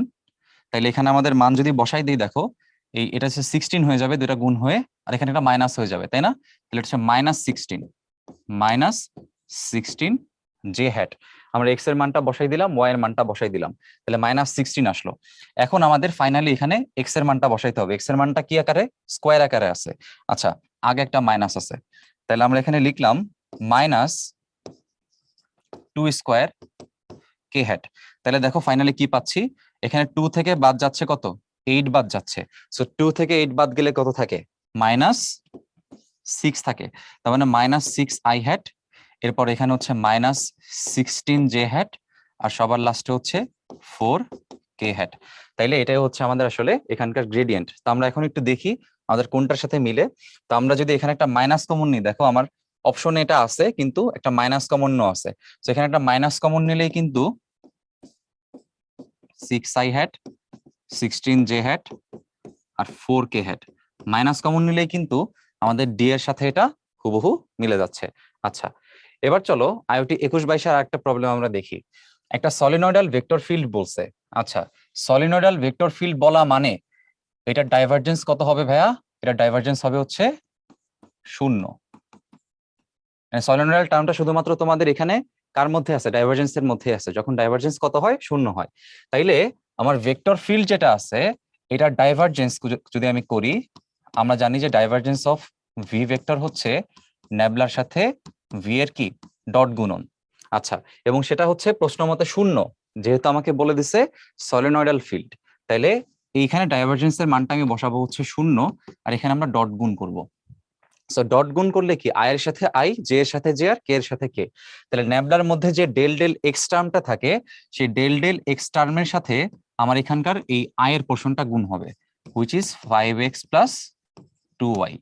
এরপরে ন্যাবলার যেই ওয়াই এর টার্মটা সে তার সাথে আমার এখানে এই জে এর যে সহগটা আছে সেটার সাথে গুণ হবে, তাহলে এটা হবে হচ্ছে এম ওয়াই মাইনাস জেড।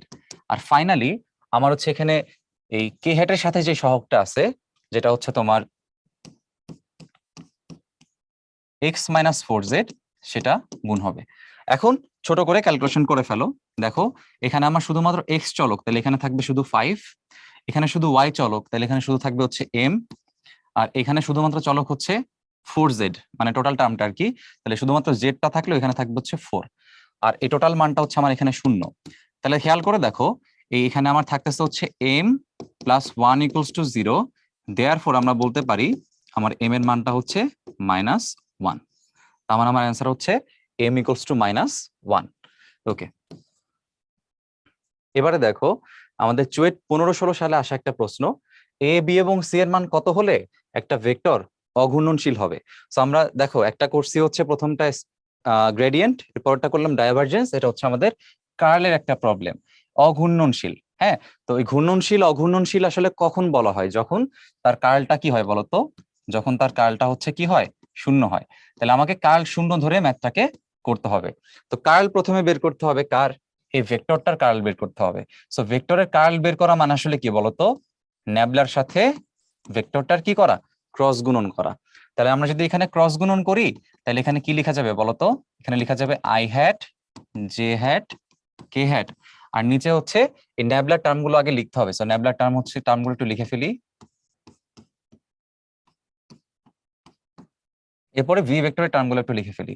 তো এই টার্মগুলো একটু বড়, আমরা একটু লিখে ফেলি, X plus Y plus AZ,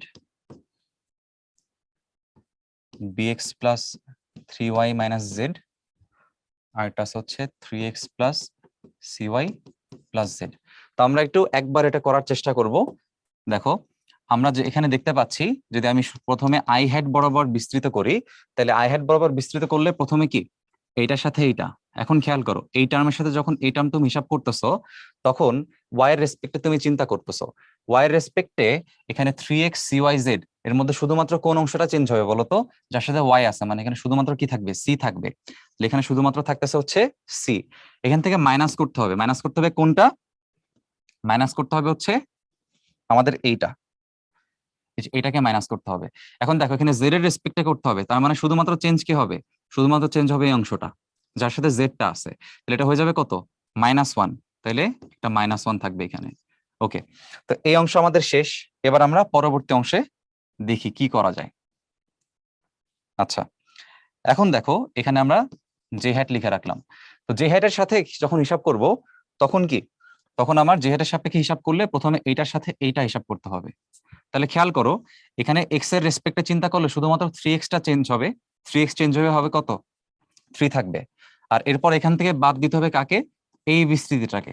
এখানে জেড এর সাপেক্ষে করলে এখানে শুধুমাত্র কি থাকবে, এ থাকবে, শুধুমাত্র এ থাকবে। আচ্ছা, আর ফাইনালি আমরা হচ্ছে কার রেসপেক্টে করতে পারি, ধরো কে এর রেসপেক্টে করতে পারি। তাহলে কে এর রেসপেক্টে করলে আমরা একটু এটা মুছে দিয়ে তারপর তোমাদের দেখাই। আচ্ছা দেখো, কে রেসপেক্টে করতে চাইলে আমাদের প্রথমে এক্স এর সাথে এই অংশটা হবে, তাহলে এখানে শুধুমাত্র চেঞ্জ হবে এক্স এর সাথে যেটা আছে, মানে শুধুমাত্র বি থাকবে এখানে, তারপরে বাদ দিতে হবে এই অংশটা। তো ওয়াই রেসপেক্টে ডিফারেন্সিয়েট করলে শুধুমাত্র এটা থাকবে, এটা হয়ে যাবে হচ্ছে 1।